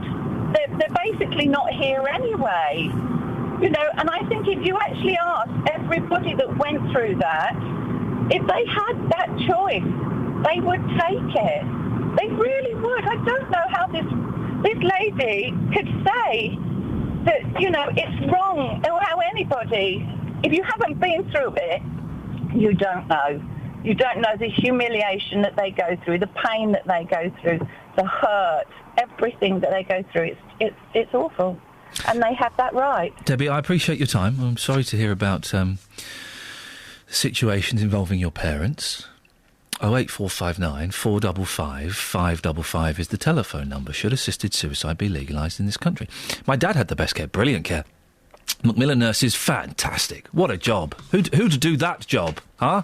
Only the nicest people you could ever meet. And they treated him with dignity and respect. They're wonderful. And the workers in the hospice. It was in Gloucester somewhere, I can't remember the name of it, but it was an amazing place. Amazing place. I mean, again, to work in a place like that. But there is... he was on a lot of morphine, still in a lot of pain, completely out of it towards the end. I mean, just shivering, trembling, talking utter nonsense, very few moments of lucidity, still in pain, throwing up. There was no dignity. It was humiliating. He had to have his two boys, me and my brother, who I'd only just met, by the way. There's a different story. First time I met my brother, 10 minutes later, we're lifting my dad out of the bed and putting him on a commode and wiping his backside. Now, where's the dignity in that, I ask you? I was happy to do it. Of course I was. No dignity for the person involved. And some people can get through that. Some people can embrace it as a life enriching experience. The spirit of human nature comes out, but I wouldn't want it. Would you want it? 08459 455 555. On the texts, Alf says, that was the first time I've heard Iain talk common sense. Well, thank you, Alf. Ken of Redbourne says, the Christian woman, that was Andrea Williams. The Christian woman has an agenda she's not declaring. She believes suicide is a sin and that only God has the right to choose the moment of our death. She said natural death, but already with drugs, man has interfered with that. Why treat cancer at all? Ken of Redbourne. 81333. Start your text 3CR. AJ and Tring. Well, look, I'm winning people over. This is unprecedented. We'll stop this immediately. For the first time ever, I agree with your attitude towards assisted death. When the time comes, I want to say goodbye to my loved ones and go. I want to be remembered as I am now, not as an empty, unresponsive body. I don't understand, and maybe you do disagree with assisted suicide. I don't understand how you could disagree with it. Particularly if you're a Christian, right? Because if you're a Christian, then you believe that the place you're going to after this one is going to be better. It's all going to be fairies, not fairies, what do they call them? Angels, that's the fellas, with harps and clouds and, you know, as much Mars milk as you can drink. As much milk and Coca-Cola combined as you can drink. So, what's wrong just cutting out the last couple of months? 08459 455 555. And is there anybody listening who disagrees with the concept of assisted suicide that isn't a Christian, that's not coming from a strongly Christian belief? I don't know what the belief about suicide is in other faiths. But is there anybody listening who disagrees with assisted suicide that isn't coming from a strong religious belief about it? 08459 455 555. And it kind of got with Andrew and myself a little bit. Oh, well, yeah, my dad's suffering was worse than your sister-in-law's. It was a little bit. And it's uncomfortable when it gets to that. But everyone's going to be different. And well done that her sister-in-law got through it and saw it as a life-enriching experience. I didn't. It was flipping horrible. My dad didn't. He hated it. Big, strong, fat man. It turned into a tiny, skinny, old man at the age of 63. I've got an email. How can anyone in good health and able to be independent imagine what it must be like to be that desperate? I don't think any of us is qualified to give an opinion until we are in that position. 08459 455 555 is the telephone number. Shall we have a quick look at the front pages of some of the newspapers? Yes, let's do that, shall we? Jude Law, what he saw. Jude Law is on the front page of the papers because of Jude Law and Sienna Miller at the premiere of Alfie in London in October 2004. Let's forget Alfie as quickly as we can, shall we? Relatives sold secrets about Jude and Sienna. A member of Jude Law's immediate family sold stories to the news of the world without the actor's knowledge. Wrong kind of people are in UKIP, Farage says. Leader hits out at party's Walter Mitty figures. Nigel Farage has lashed out at the Walter Mitties, damaging UKIP, as he warned the party's candidates they must show more discipline before a series of crucial tests at the ballot box. In other words, don't come out and say the reason we've got so many floods is because of the gays. It's the gays' fault. Well, Justin. Good morning, boss. What are you in here for? Toast. Sorry? Toast. I'm talking about toast this morning. I'm talking about the gays and how it's their fault that we've got floods. Oh, yeah. Yes. Yes. Toast, yes, go on. Yes, you've been talking about that this morning. What you like on toast? Yeah, we had some pervert phone up saying he likes Marmite with peanut butter. Disgusting. Oh, do you know what? That's strange. Well, I've been out this morning. I've been asking people about toast and what they have on their toast. Some very, very boring answers, Ian, but some very entertaining ones as well. OK. You've actually got... Are we BBC Radio Norfolk? Is this BBC Sussex or something? I have done some serious news stories this morning, but this one is light and fluffy. Now, you said that there are some boring answers and some good answers. Yes. Are the boring answers in this package? Yes, they are, yes. Just to kind of highlight why people are quite boring out there. So, I've been asking people this morning, Ian, what do you like on your toast? Here's what people had to say. Oh, dear. A bit peanut butter and jelly. Jelly, yeah. What's that taste like on toast? Oh, it's nice. You've got a couple of different... gives you, a couple of different flavours. No textures. Yeah, it's good. Yeah. You get a nice soft jelly, like the bite into that, whatever kind of flavour jelly you want. I like banana jelly, and then you get your crunchy nut feeling. You should go on TV. You should have your own cookery show. That's it, eh? Fly. Eh? Yeah. Thank you very much. Yeah, mate. All right, nice one. Fraser, how are you today? Not bad. That's a very strong accent you got there. For Glasgow. Yeah, absolutely. So, what do you like on your toast? Chopped pork. Say again? Chopped pork. Chopped pork? Aye. How often do you have that on toast? When up the road, twice or 3 times a week. So, what do you like on your toast? Just butter. Nothing else? No, sometimes a bit of jam, but just butter. You're a bit boring, aren't you? I haven't got a sweet tooth. Ken, how cold is it this morning? Well, not too bad. Really? You're a tough guy, aren't you? Could be worse. Yeah, I suppose so. Ken, I'm from Iain Lee's show. Yeah. First for news, the big question of the day. What do you like on your toast? Mushrooms. Mushrooms on toast. Beautiful. They were just nice, yeah. So, when am I going to come round then? Oh, well, I'll have to arrange a royal visit one of these days. Oh, a royal visit? Oh, yeah. Ken, we like you. Thank you very much. You're welcome. Chopped pork? You dirty Scottish gentleman. Who else has chopped pork on toast? There can't be anybody else, surely. When the fella said jelly, he must have meant jam. He must have been doing an Americanism, because they call it... Really? Apparently, he is, honest. He likes jelly on his toast. Again, how many other people listening right now like jelly on toast? That's weird. Hummus. Hummus, like a nice bit of hummus. Now, with your Greek connections... Hello. OK, yes, hello. In Greece, they like dips, don't they, correct? Yes? Yes? Come on, yes. Wow, I feel like I'm being voxed by Justin Dealey. I'm being corralled. Yes, they do like a bit of dip. Now, when I went to Greece, I said I would like, certain dips with my bread. He said, me no understand this dip. I said, well, I'm in He was Greece. Jamaican, was he? No, he wasn't. He was Greek.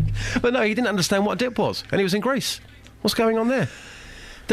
What was that, Catherine? Sorry. Who said something whispered in my ear there? I said we'll put this in our film. Yeah, we're making a film about you. Yeah, Hollywood blockbuster. Starring Kelly Betts as you. Well, I know that Brad Pitt is filming locally at the moment. I'm just saying. I know that because somebody I know had a selfie taken with Brad Pitt a couple of weeks ago. Well, hang on a second. This is... Forget toast. Yeah. Forget casual racism directed towards Jamaicans and Greeks.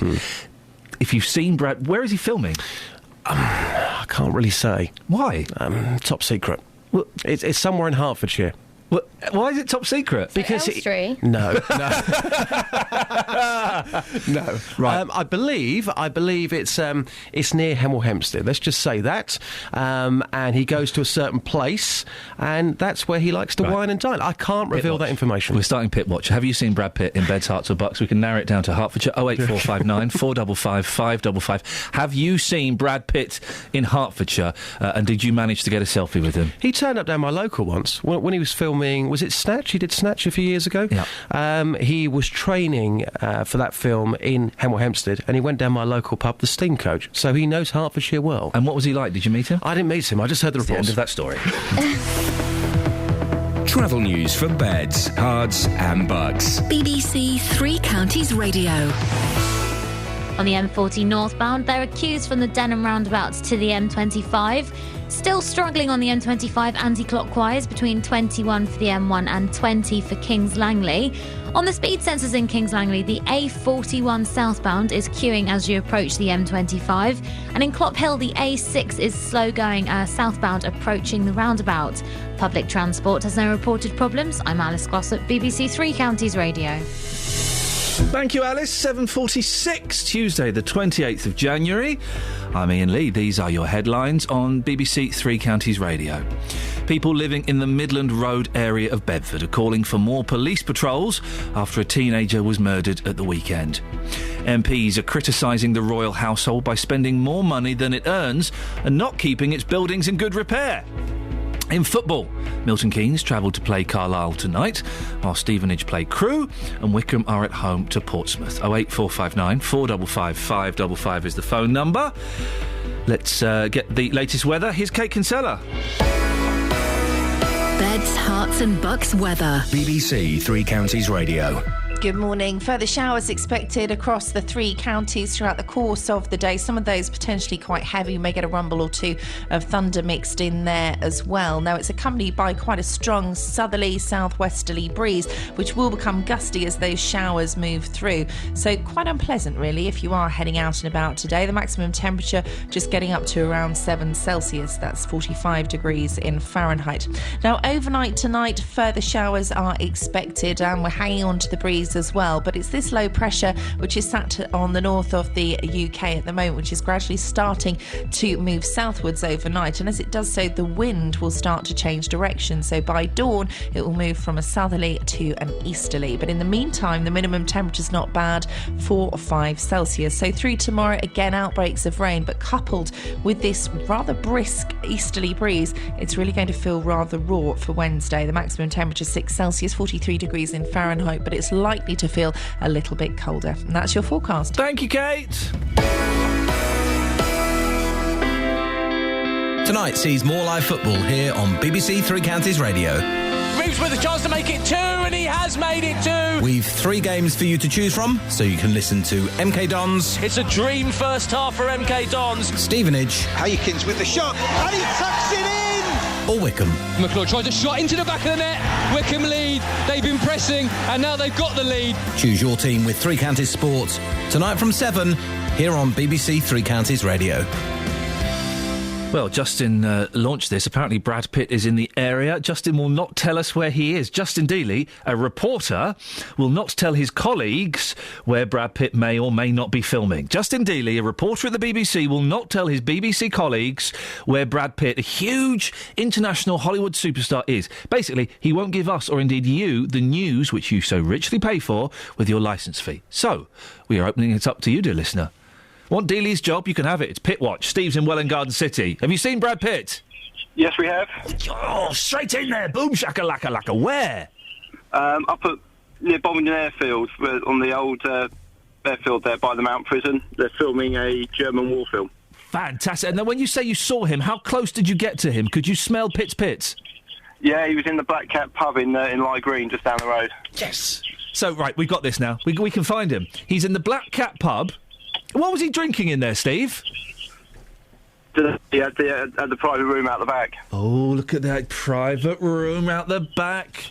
And what do you think about Justin Dealey, a BBC reporter that you pay, not giving that information to the general public?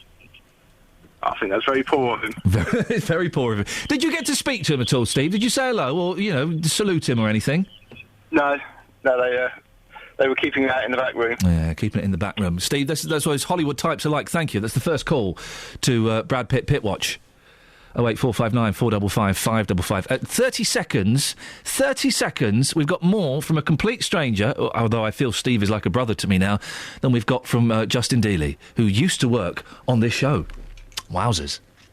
Now, here's some news. Planning permission has been granted for just under 600 homes to be built near to the historic airship hangars at Cardington. Councillors said if they had not given the go-ahead, the sheds would have fallen into disrepair, and there were concerns a housing development would impact on the setting of the buildings. However, Patrick Tatton, the developer who will build the home, says this is good news for the listed buildings. We'll be able to get on with sustainable development. I know that the industries that are in the shed already now, and in particular the hybrid air vehicle, which will give hundreds and hundreds of jobs, and it will spread by producing further aircraft in there. Well, political reporter Paul Scoins was there. You get all the best gigs, Paul. What were the plans?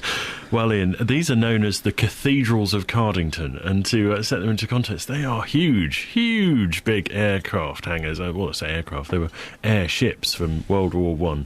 So just set into context, very flat land, huge big things. So they're the Grade 2 listed, Grade 2 star listed, which is really quite important sort of historical significance. And these two developments that were approved last night for just under 600 homes between them, and they will be to the east and southeast of the sheds.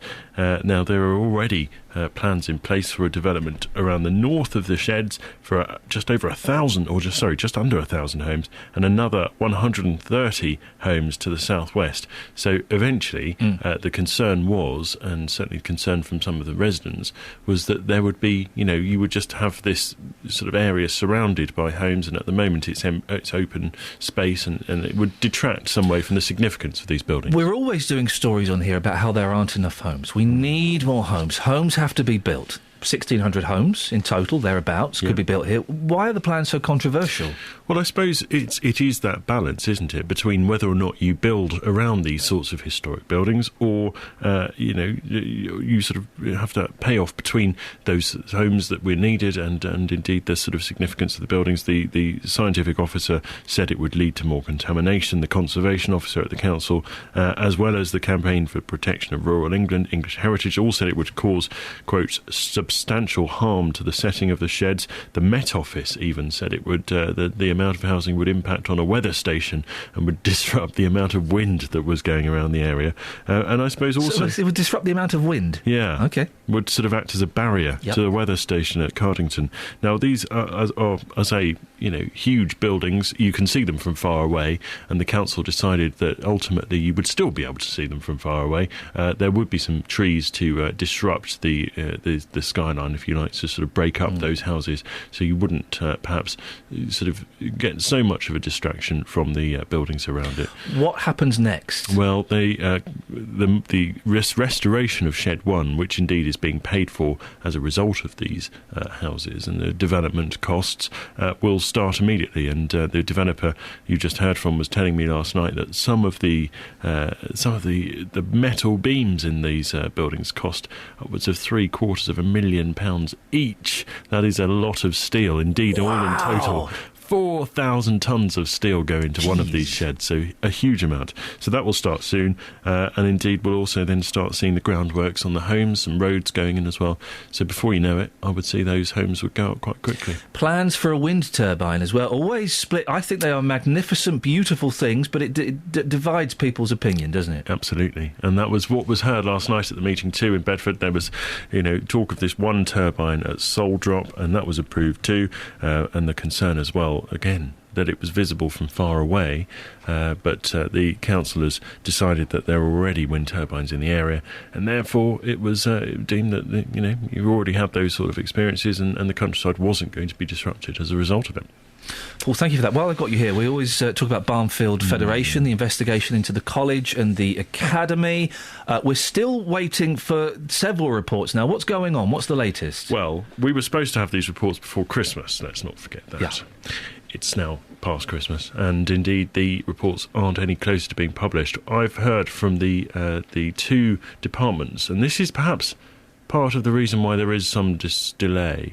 There's two departments involved in this, two government departments. Department for Education, through their Education Funding Agency inquiry. There's also the Department for Business, Innovation and Skills, and they're responsible for the Skills Funding Agency inquiry. So you've got two departments who are both investigating similar things but different age groups. And then on top of that, you've got another government inspector who's now overseeing the whole thing.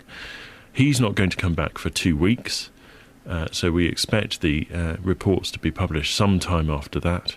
And indeed, it'll be his report to the Minister, which will then trigger those reports to be published. So I've been told on good authority that these reports won't be for at least 2 to 3 weeks now. Paul, thank you. Let's hope the relevant parties were listening properly this time, so we don't get any more spurious emails accusing us of things that we haven't said, as we often get in these situations. Paul, thank you very much indeed. 08459 455 555. Some texts. Iain, sorry to hear about your parents' illness, but please, this is a morning breakfast show with young children listening.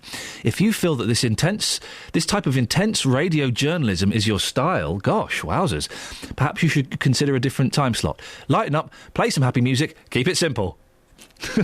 Wow! Seriously, we don't need this depressing talk so early in the morning. Leave that to JVS, says Susie Q in Houghton Regis. Well, hopefully the talk about Barnfield and those new houses has lightened things up. Yeah, a bit of historic. Do you know Batman was filmed in these sheds? Can I say that? That will sort of lighten the mood. Can you say that? I can say that. I think, well, OK, Susie Q wants some kind of uplifting music. I feel we ought to do something like that. Well, Take That did their tour rehearsal in one of the Cardington sheds too. Got any Take That? You want a bit of Take That? Well, just if you've got some. I mean, they did the rehearsals for one of their recent tours. So, for example, I don't know. OK, I tell you what I'd like you to do, Paul. Let's in a fantasy world, you would be hosting a music show. I've often thought this. So this is your chance. We've got Take That, Relight My Fire. OK. We've got DJ Paul Scoins. Over to you. Well, it's been some time since we heard this particular gem, but it always never fails to ignite my passion when I relight Lulu's fire. What? That was terrible.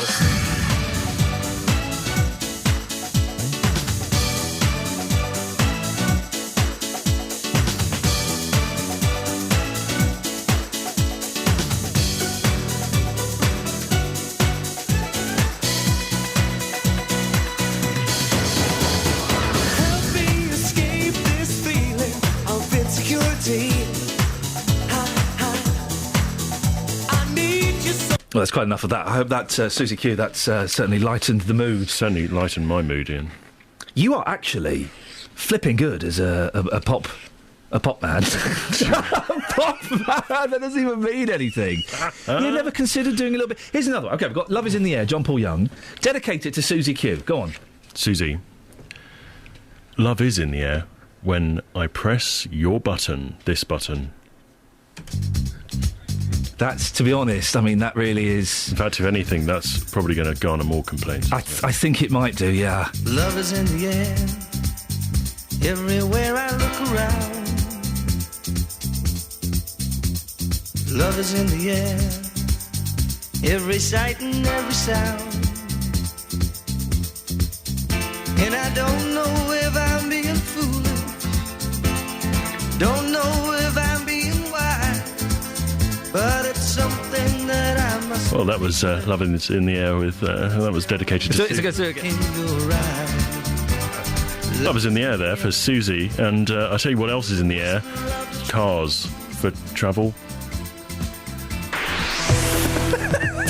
Travel news for beds, cards and bugs. BBC Three Counties Radio. Not any cars in the air, I'm afraid, but there are quite a few on the speed sensors. The A5 southbound, slow in patches through Dunstable and Mark Yates, and the A1M southbound also heavy going between the Stevenage junctions 8 to 7. The M25 anti-clockwise queues between junction 18 for Chorley Wood and 16 for the M40. Also slow going between 21 for the M1 and 20 for Kings Langley.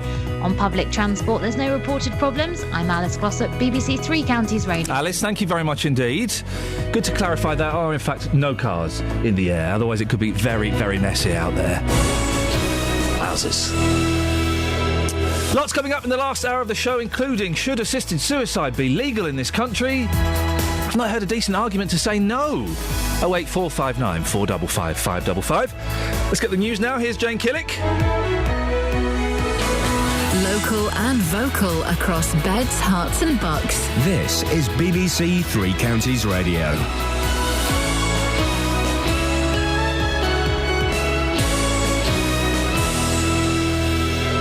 It's 8 o'clock. I'm Jane Killick. The headlines. People in Bedford say they feel unsafe after the murder of a teenager.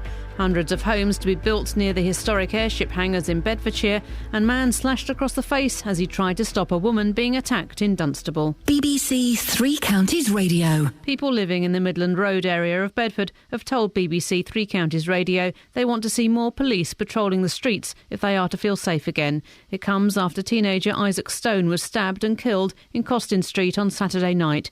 These local residents say something needs to be done. This road, I don't know why, always is someone dying on this road. I don't know what's going on. You know, it's crazy. You know? There don't seem to be any police about anymore like there used to be. And I think that has a big effect on the area. I'm sure if there were police about, a lot of this wouldn't happen. I'm terrified to walk anywhere, you know, when it gets dark. It frightens me sometimes, I must admit, walking down here. A committee of MPs has criticised the royal household for spending more than it receives and failing to keep its buildings in good repair. The Public Accounts Committee says Buckingham Palace needs to reduce its costs, possibly by cutting back on present levels of staffing. Planning permission has been granted for just under 600 homes to be built near to the historic airship hangars at Cardington in Bedfordshire. Councillors say the sheds would have fallen into disrepair if the development hadn't been given the go-ahead. Our political reporter Paul Scoynes sent this report from the council meeting. Whilst there were concerns about the impact on the view of the historic sheds, the number of homes and the fact it's being built in the countryside, the plans went through by 6 votes to 2. The plans will see the Shed 1 fully restored, which the applicant says would not have been possible otherwise. And there's been assurances there'll be more trees planted to help neutralise the impact of nearly 600 homes. The latest economic figures are expected to show that last year was the best since before the global financial crisis and the start of the recession. The Office for National Statistics is likely to confirm that 2013 saw the fastest growth since 2007. A man has been slashed in the face with a knife at a car park in Dunstable. He was trying to stop a woman being attacked. Lee Agnew has the details. The attack took place last Thursday afternoon in a residential parking area on Southwood Road. The 35-year-old man stepped in when he saw the woman being assaulted. He was slashed several times across the face and head with a knife before being bitten twice on the nose. The offender's described as a white man of Mediterranean or Arab appearance, in his early 50s, of average build and wearing a dark baseball cap, green jacket and blue jeans. In football, 3 of our teams are in action tonight. In League 1, the Milton Keynes Dons travel to Carlisle and Stevenage play Crewe. In League 2, Wycombe Wanderers are at home to Portsmouth. And the weather, a cloudy day with few bright or sunny intervals, but showers or longer spells of rain as well, and a high of 7 Celsius. And get the latest news and sport online at bbc.co.uk/3 counties. Morning, this is Iain Lee, BBC Three Counties Radio. Where have you been the first 2 hours? So far, I've had a row with a councillor, Conservative councillor, and I've caused a Christian to hang up on me.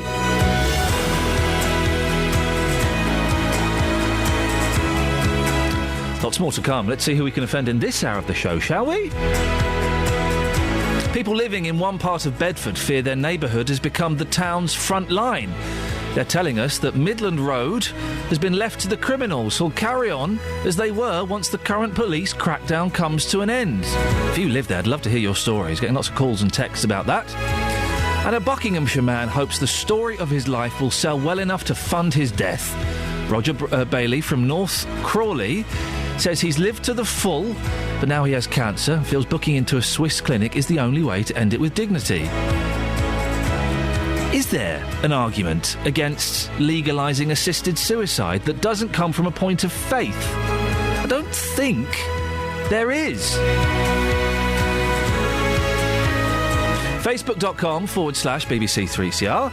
You can send me a text, 81333, start your text 3CR, or you can give me a call, 08459 455 555. Across beds, hearts and bucks. This is BBC Three Counties Radio. Now, the Midland Road area of Bedford has become the town's front line and will be again once the current police crackdown comes to an end.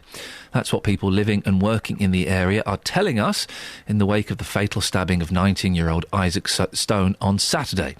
Well, our reporter Tony Fisher heard some of their concerns yesterday. I'll tell you what, I've been stabbed 3 years ago, you know.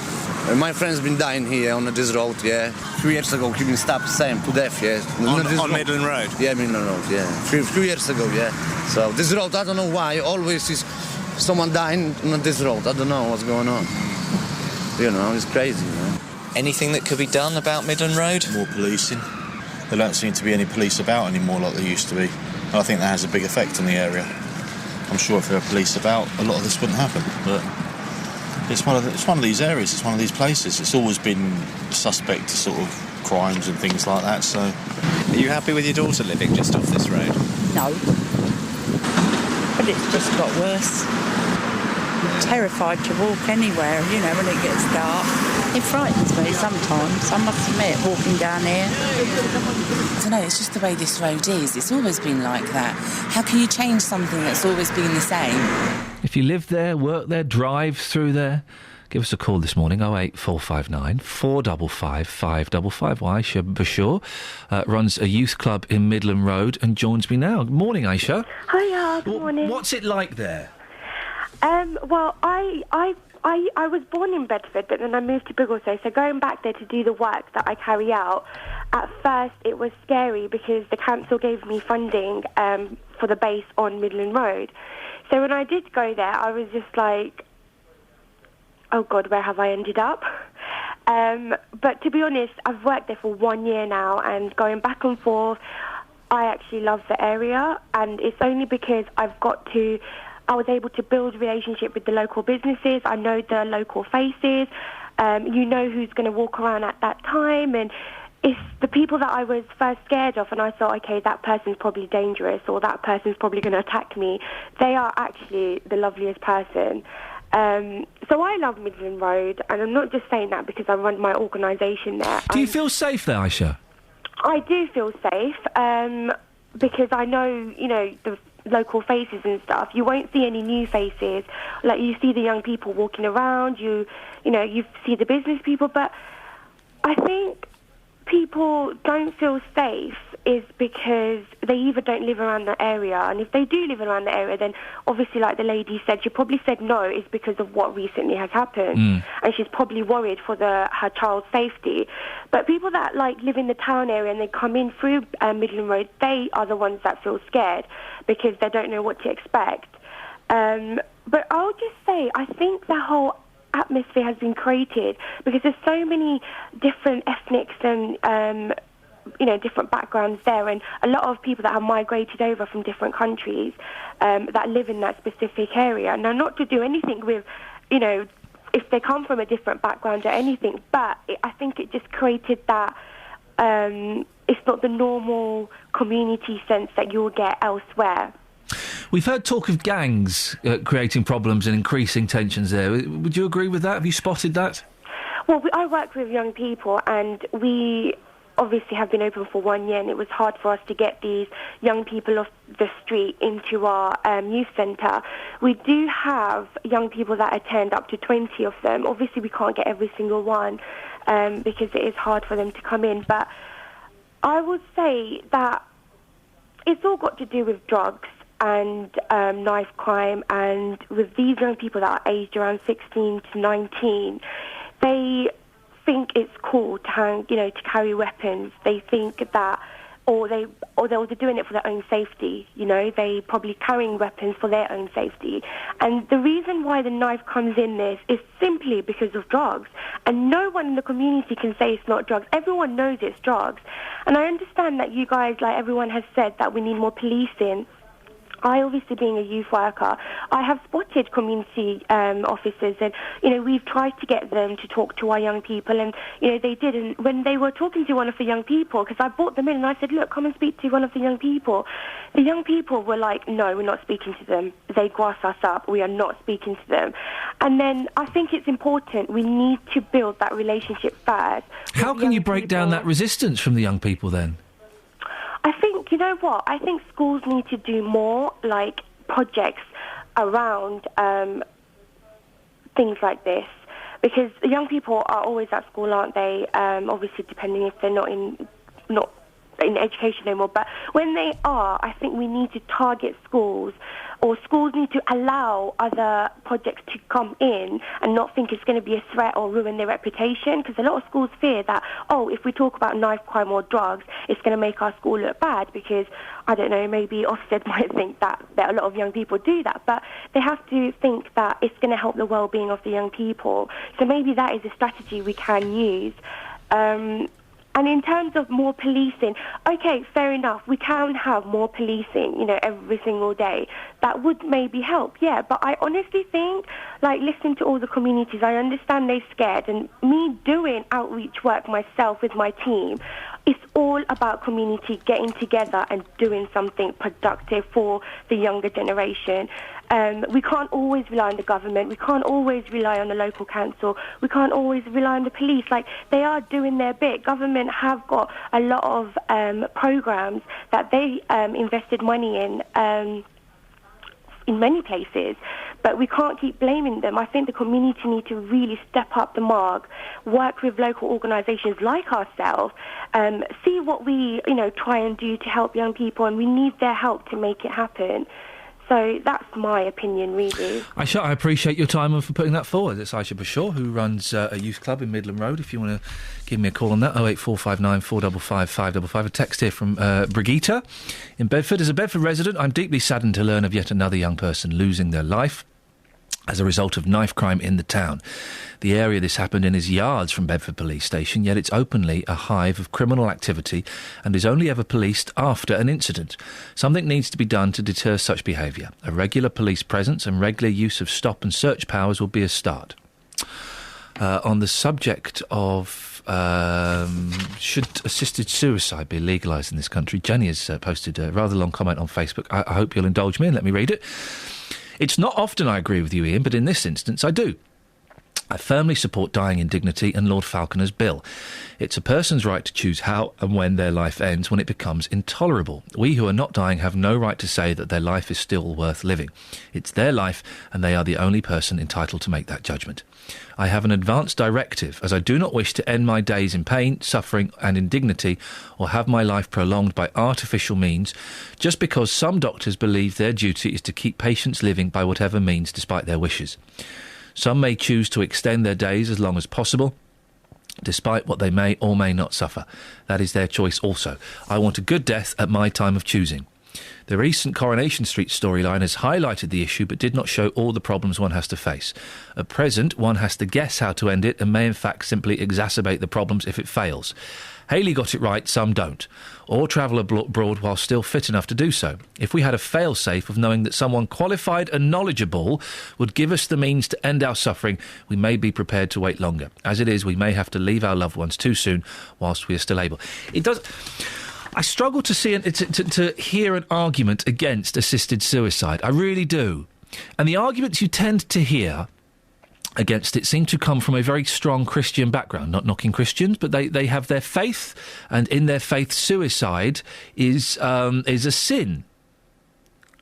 I don't buy into that, to be honest. I don't buy into that. 08459 455 555.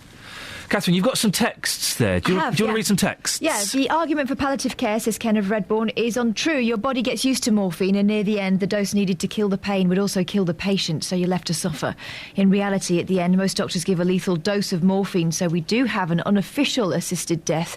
It's just that the patient doesn't get to choose the time. This happened to my dad, says Ken. And George poses the opposite argument. How will you separate the man who wants to die from the man who's being persuaded to die by relatives who either want the money or are too selfish to care? Well, yes, that's the kind of only fly in the ointment I can see. It would have to be pretty strong measures around it. And I don't think it's as well. You're not going to get tens of thousands of people popping off every year. It's going to be a really small number of people, I would imagine, that do it. 08459 455 555. Come on. You're good at this normally. Give me a good argument as to why assisted suicide is wrong. Give me a good argument. There isn't one. There really isn't one. If I am in pain, if I am humiliated, embarrassed, miserable, in pain, and I'm going to die anyway, why shouldn't I say, actually, do you know what, I'm going to go 6 months earlier. I'm going to go a year earlier. Why shouldn't I have the right to do that? To stop the misery for me, and also indirectly, wouldn't be the main reason, but indirectly easing the pain and misery on my family. My last image of my dad is him as a shivering, hollow, skinny man, naked, lying on a bed, covered with a bedsheet, talking nonsense because he was off his face on morphine. Not even sure I was there. Didn't even know who I was, except for one clear moment. One moment just as I was leaving, and he said something very profound to me, which will be my secret that I will carry to the grave with me. That one moment. 08459 455 555. 8:15, let's get the travel.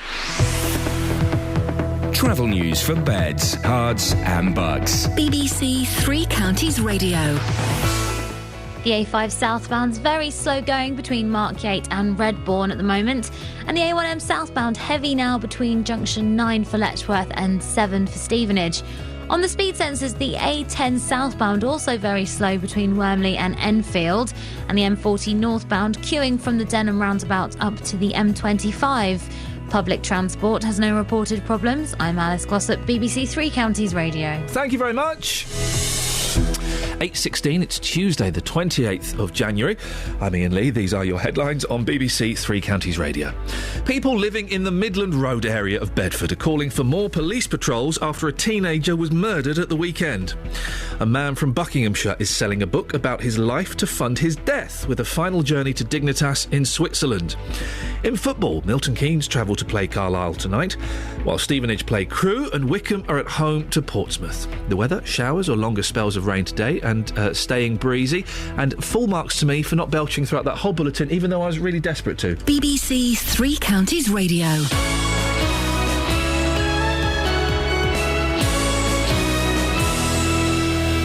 Nick Coffer on BBC Three Counties Radio. Every weekday between 12 and 3, I'm here with a little bit of celebrity. My geography teacher at school resurrected a jazz standard song, which was Won't You Come Home, Bill Bailey. It made me dedicate myself to trying to be better. I always felt that wasn't quite good enough. Expert advice. Absolutely, you've got it. You've nailed it. I am so happy. Thank you. And loads of really great music. Nick Coffer, weekdays from 12. Just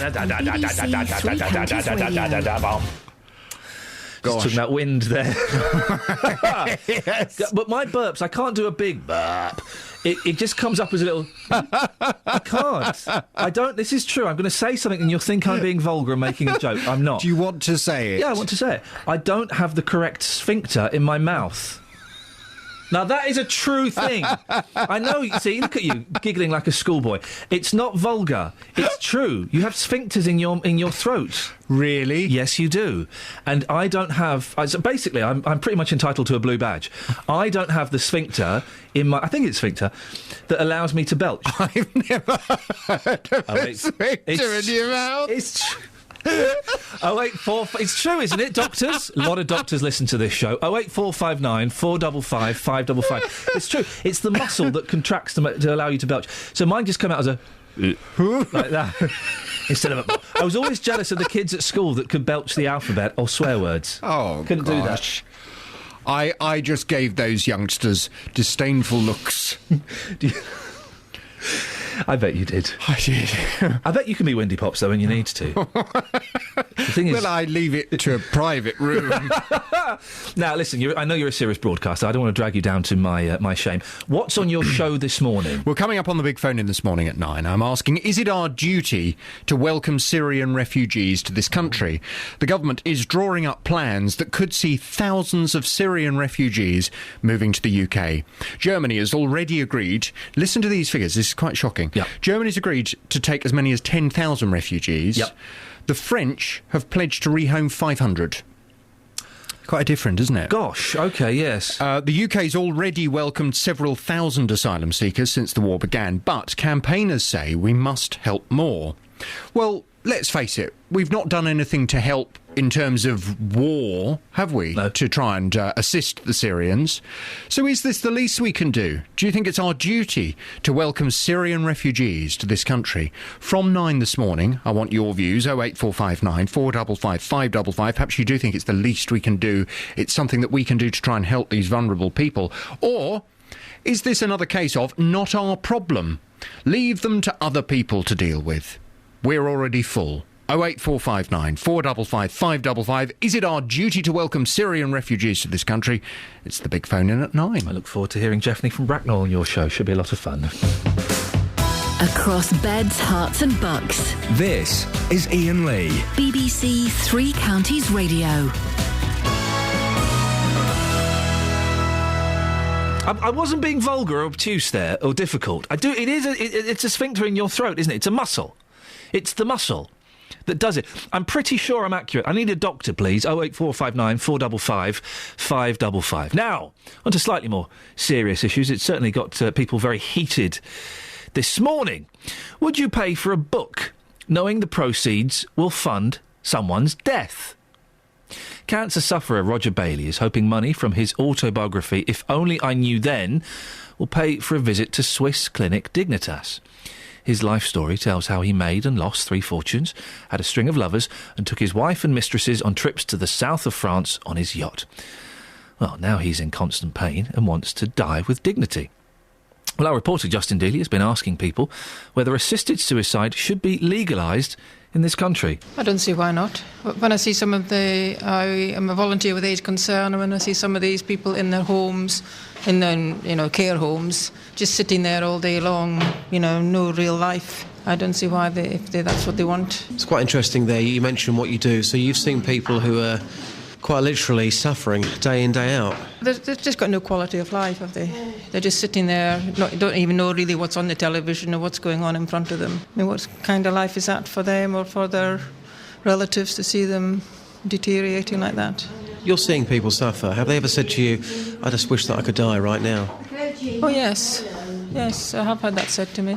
And what do you say? I say, well, you try to tell them that they're all right, but you know really that they're not all right. So, yes, I think I see no reason why they shouldn't be allowed to die. I mean, we don't let our animals suffer, do we, at the end of the day? Well, that's Justin Dealey asking, should assisted suicide be legalised in this country? 08459 455 555. Well, the gentleman who's lived the life and has written the book is Roger Bailey. He joins on the line now. Morning, Roger. Good morning, Iain. What gave you the idea to write this book? I think it was because I've always felt there was a book in me at some stage, but I felt when I was diagnosed with prostate cancer in 2011, it's sort of a now or never thing, because according to NHS figures, 47% of people with prostate cancer die within 5 years. And I turned down I was given the opportunity to have the prostate removed, but I turned that down because at the time there was a 1 in 5 chance of becoming incontinent as a result of that operation, and I just didn't fancy that at all. Well, of course, subsequently, after I had the tumour, I've experienced that, so that's a bit ironic in some ways. But I'd just like to say, I just caught the tail end of your last contributor, and I thought that was absolutely spot on. I had to watch my mother suffer in a nursing home for 6 years. And in fact, she had said many, many years ago that please don't let them give me life support. When the time comes, I want to go. And in fact, I think I can seem to remember right from the age of about 45, she was a member of one of the sort of euthanasia organisations that was in the UK at the time. But I don't know a lot about that because I was, obviously quite young at the time. What condition are you in now, Roger? How are you feeling, and how does this cancer affect you? Well, the cancer has actually sort of not gone into remission, but it has stabilised itself, not from the medical treatment, but from having Chinese green tea, which a number of my business colleagues recommended, and it's worked for them, and it's stabilised me. My biggest problem is having the shock of that, finding that tumour in my spine, and the damage it's done to my nervous system. How has your nervous system been damaged? Does it affect? Does it affect your limbs? Does it affect your mobility? Oh, crikey, yes. I have to walk with a stick. Some days the best I can walk is about 50 yards. And I'm in constant pain from the damaged nerves all the time. I mean, last night was a particularly bad night. I had about 3 hours sleep between about 3:15 and 6:15. And what are they giving for you for that? Have you got morphine, tramadol? What's happening? Well, no, I've tried gabapentin, and that is a nightmare because when you look at the side effects, and I was getting those terribly, I came off that within 2 weeks. Amitriptyline was also tried, but you end up being a zombie till about 3 o'clock, 4 o'clock in the afternoon. So I decided at the time, right, I'll put up with the pain. But unfortunately, and this was probably somewhere in the region of 9 months ago, but unfortunately, as the months have gone on, the pain seems to have got worse. So you're not saying... let me get this right, Roger. You're not saying you want to die now?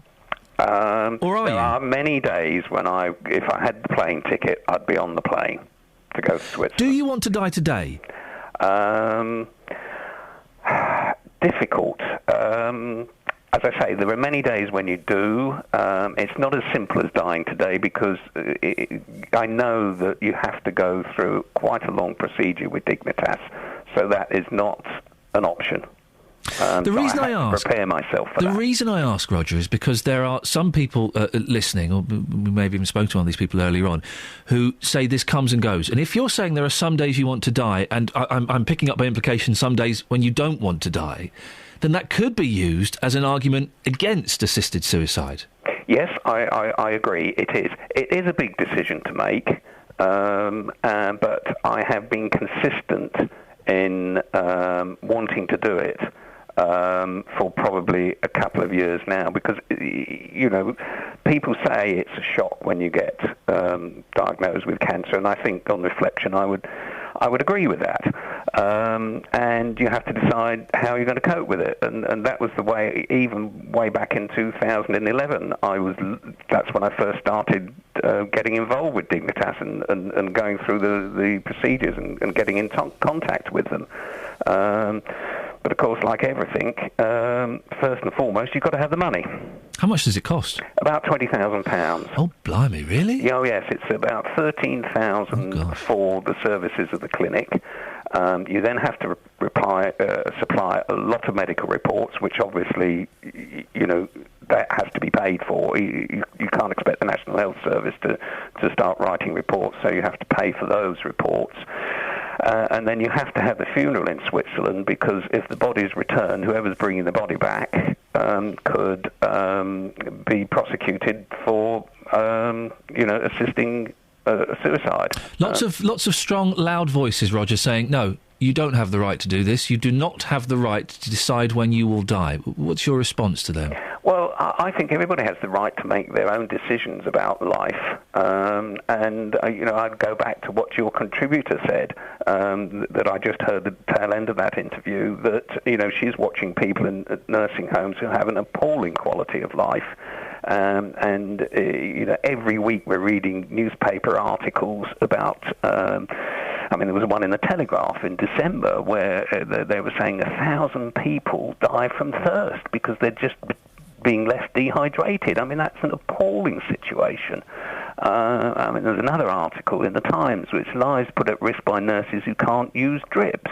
And with the hospitalisations that I've had just immediately after the tumour is removed, and subsequently, because I had to have various other operations because of the incontinence, I've had to have a stoma colostomy and a suprapubic catheter, and it's all extremely uncomfortable, and I get infections regularly.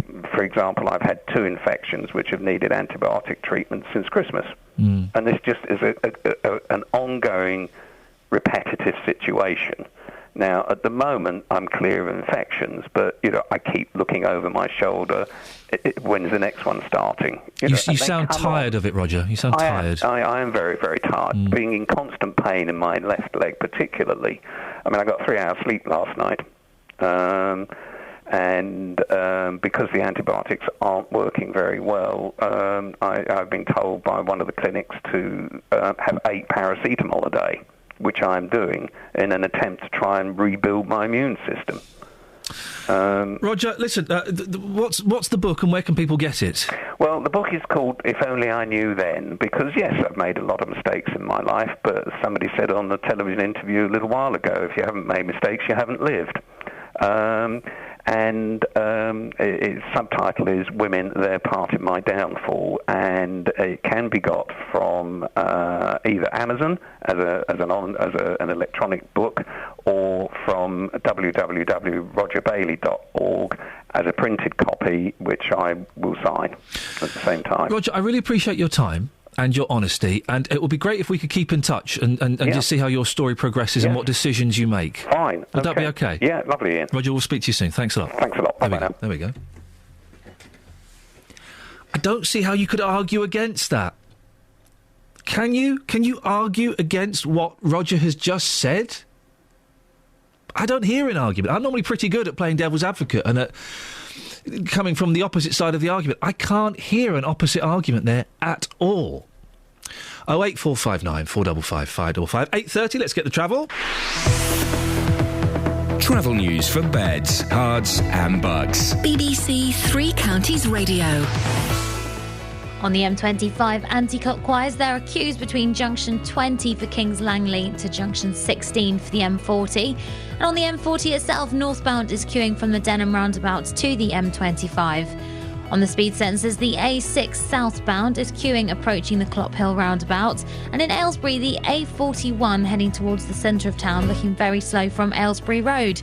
Public transport has no reported problems. I'm Alice Glossop, BBC Three Counties Radio. Across beds, hearts and bugs. This is BBC Three Counties Radio.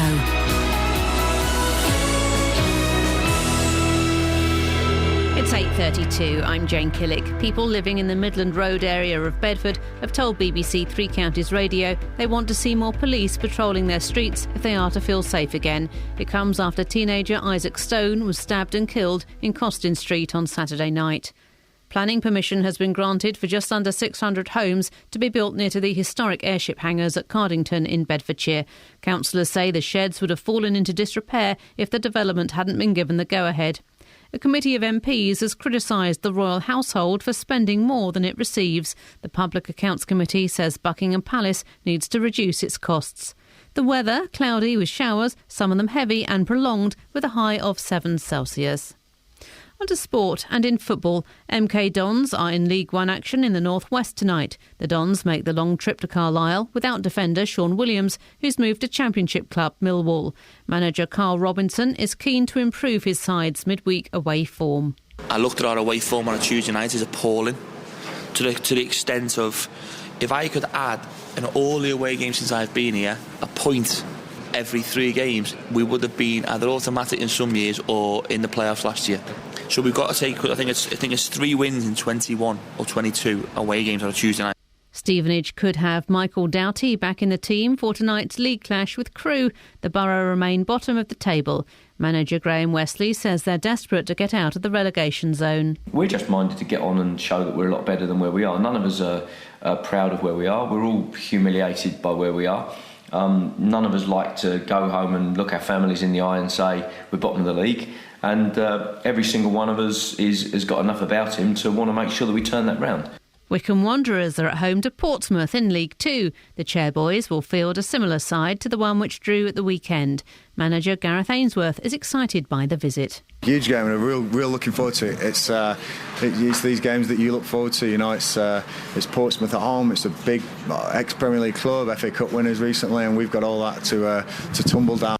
BBC Three Counties News and Sport. I'll be back with a full bulletin at 9.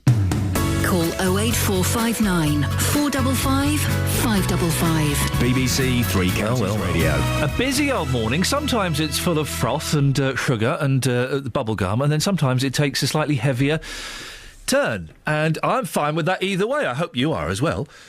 We're speaking to Roger Bailey, who's got cancer.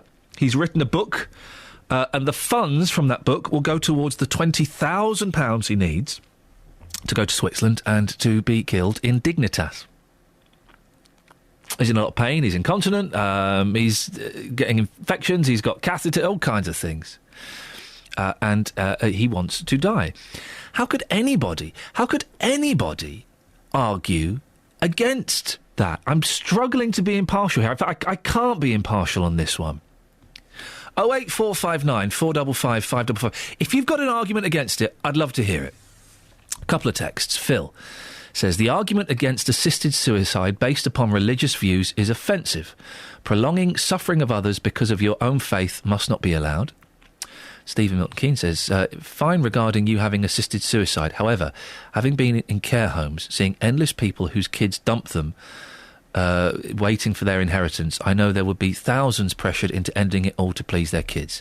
I am human. To ignore this is incredibly naive. Matt's in Luton. Morning, Matt. Morning. Matt, what would you like to say? We had a bad time yesterday, and Paul came down from London to see his mum.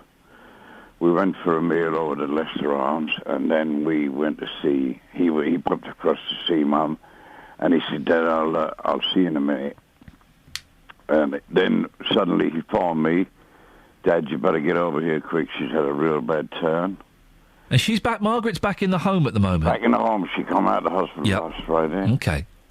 Now they've come to the conclusion that she doesn't go into the hospital anymore. They will do everything at the home to help her. And she was really bad. She went grey, completely grey. I thought she was going to die. And it was on that stage, and he couldn't realise. It really hit him bad. Yeah. And we had paramedics come, and he gave her air, gave her the what they put on the mask on. The oxygen and mask. she got she got her colour back, but the wheezing and the noise, she got fluid on the lungs, and they've got to try and control this fluid on the lungs. And he's saying, I think she should go to the hospital, and then he's reading all the notes, and he's saying, the doctors have already said that if she comes to the hospital, then she's got to go back, and it's too much pressure on her moving her about. And the answer was in there. It was in your head. It's been in our head for months and months. We know what's coming, and we wish it would happen sooner than later. And he was really... The doctor phoned up, and he gave her antibiotics, and we had to give her antibiotics by mouth. And she had a fairly good night last night, but they then had to prop her up because she mustn't lie down because of the fluid on the lungs. It will choke her. And I'm thinking, of course, then I had to go home and I phoned the girls and, Dad, when is it all going to end? And I said, well, I wish it would end soon. And that it comes over you again, and you're getting it down in a hole, and you think you're never going to get out. But you know it's going to happen, but you want it to happen, but you're scared when it happens. And I'm a Catholic. I shouldn't think like this. But when you're going through it, and you know yourself, your mum's like, she's disabled, but when you see her, as the guy said before, when you go in there and you see all these people, and they're just existing, it's cruel. It's cruel. It sounds like, Matt, and I hope you don't think I'm crossing the line here, it sounds like you've accepted Oh, well, There's not long to go. Years ago, yeah. There's not long to go. Do you think that you said you got your son, have you got daughters as well? 3 daughters, yeah. Do you think they've accepted that the end is coming? Because I had to phone Claire, she's in Ireland. She's coming over this weekend. She'd already booked up to come over. Oh, Dad, I'm so pleased I booked up to see Mum this weekend. It'd be, as she said, I wouldn't be able to live with myself if I hadn't come over this weekend. And she said, Dad, and she's really religious. I mean, she's the only one of the family that's kept the religion up, you know. But it's not the religion thing about it, it's the dignity. But you see, Margaret, when at dementia, they don't know. Everything is relying on us. They don't know, Ian. If you got, like your mum's got MS.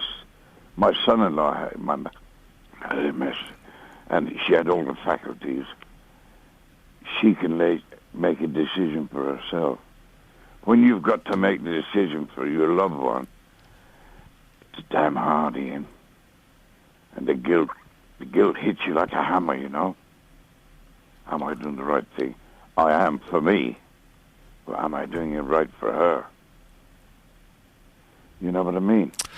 I do know what you mean, Matt. I've got tears in my eyes listening to you because you're reminding me of my mum and you're reminding me of my dad, and it's a horrible situation to be in, and you're doing exactly the right thing, and you know then that. This morning, I phoned Julie to say I was on the radio, and her son suffers with epileptic. Julie said, Dad, Richie's just had a fit before he walked out the door. Now, it brings it all back. Everything I say, she's got her own problems. We've all got problems. Everybody's got problems. It's how you cope with them. And you must keep the faith, as they say. You must keep the faith in yourself and your family. Matt, would it be... I'm trying to find the right word, and there isn't a right word. Let's go with better, shall we? That's probably the best of a bad bunch. Yeah. Would it be better for Margaret if she passed over? Yes, well, I'm hoping that. I was hoping that yesterday, Ian. And so I'm sure Paul was thinking the same thing. He's sitting by the bed, he's crying. I said, Paul, come on, you got to be strong. You got to be strong for me, I said. He said, well, I'm not as strong as you, Dad. I've done it for 7 years, but I seem to get stronger. And I know that's my faith. You know, I don't go to church now, but I know it's my faith to keep going. There's a series, something that they said at the end of the series, they say, keep the faith. I love that saying. Keep the faith. Matt, would you give us a call tomorrow? I will, yeah, I will, yeah. Sending you lots of love. I will, Ian. Thanks a lot, man. Take care, fella. Bye-bye. Appreciate it. Oh, dear. Across beds, hearts and bucks. This is Iain Lee. BBC Three Counties Radio. There you go. We're all welling up a little bit here at that. Oh, dear. That's hit me. Matt, thank you for that. Right. Onwards, let's go to Lynn in Hemel. Morning, Lynn. Good morning, Ian. It got me as well. Oh, dearie me. Oh, dear, I'm a little bit teary. Excuse me if I'm a little bit wobbly. That's all right. I'm a bit wobbly with you, so it's any help. Oh, dear. Right, what have you got for us? Well, I totally agree with assisted suicide. I lost my partner of 23 years 12 years ago. He had multiple cancer. From day one, they said he could die. It dragged on for 3 months. He was in and out of hospital, morphine up to his eyeballs, and really angry. He totally wouldn't accept it. I used to sit with him 10, 12 hours a day, and he totally ignored me. He wouldn't speak to me. Why wouldn't he speak to you, Lynn? I don't know.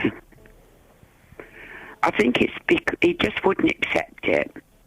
And then one day I went in after the best part of 3 months. He was home some of the time. And he just burst into tears and said, please take me home. They're going to send me to a hospice. And I spoke to the sister. And she said, do you know what you're doing? She said, he'll die, within the next day or so. It's just at the end. And I said, well, I haven't got a choice. And I did bring him home on the Friday, and he died on the Sunday morning. Oh, dear. But to be honest with you, Ian, I felt quite blessed by it because I mean, he was desperately, desperately ill. And like other people have said, I was terrified of losing him, but I wanted him to go. Yeah. It's awful. You're sort of torn because you want the person that you love more than anything in the world to die, knowing it's going to crucify you. But it gives them peace.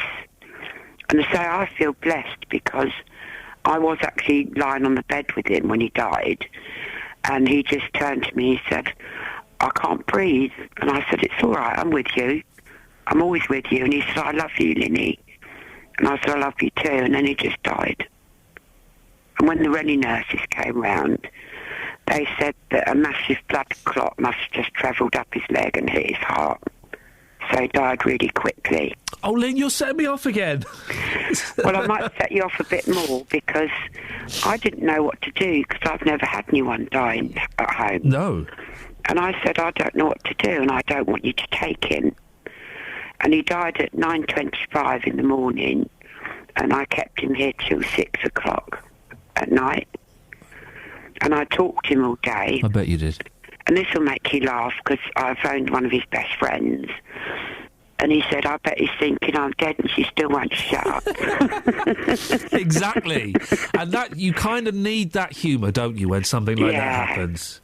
And I have to say, you did make me laugh this morning. Oh, well, just once. Why? That's a No, disappointment. you make me laugh a lot. Good, go on. But your sphincter's in your bum, darling, so you do need to see a doctor. No, I think you have them in... They're muscles. They're like muscles. I think you have them in your throat as well. No, apparently when you pass over, your sphincter goes and you empty yourself. I know. We all know about we all know about the death poo. Yes, we do, Lynn. Listen, I appreciate your honesty this morning. Thank you for sharing that with me. Thank you for making me laugh. I hope you haven't got a sphincter in your mouth. Not on this time of the day, anyway. Lynn, thank you very much indeed. Oh dear, look, I'm doing a Campbell.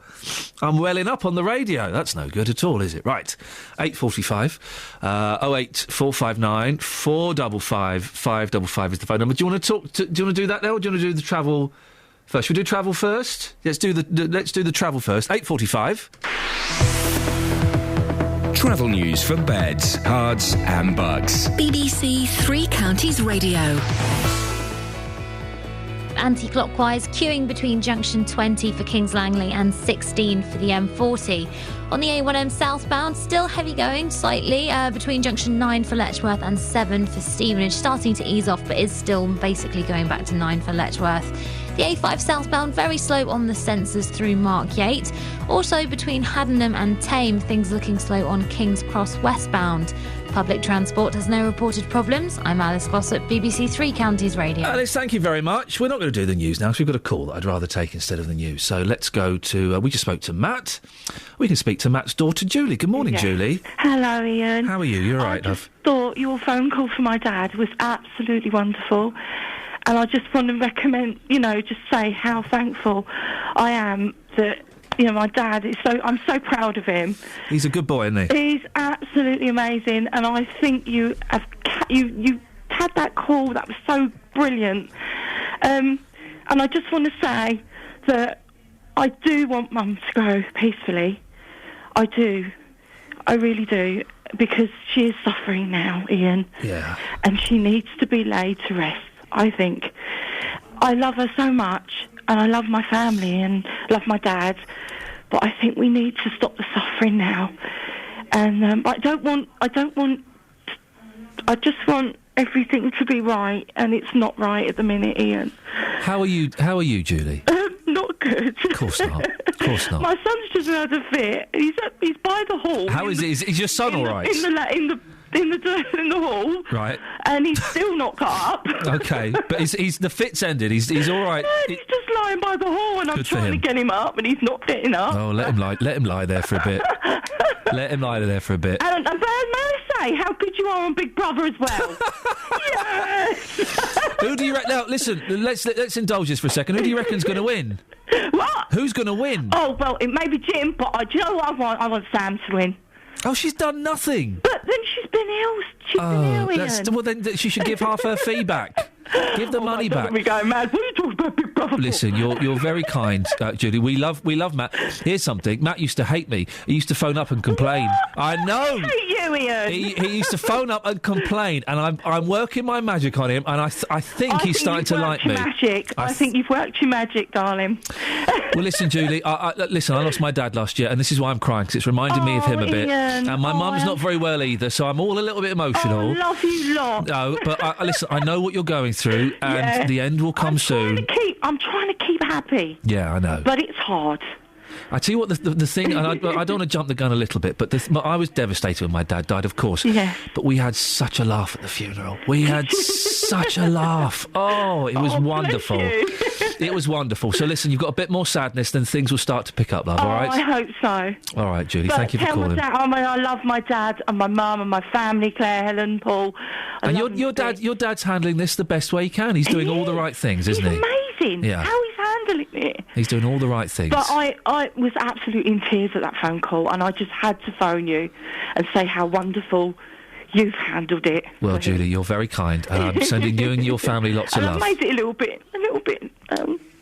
bit, not sad, but just saying how grateful I am to have my dad and my mum. And Go and tell them both that you love them. I will. Go and tell them both. Julie, it's I nice to will, talk to you. Ian. I'll speak to you again soon, all right? I will, darling. Take care. Thank you very much. Bye-bye. Bye.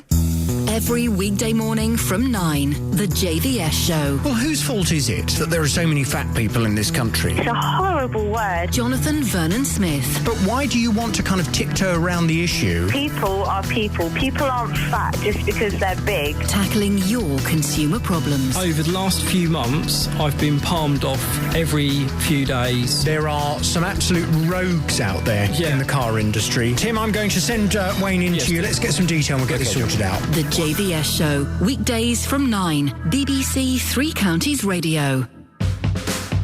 Across beds, hearts and bucks. This is Iain Lee. BBC Three Counties Radio.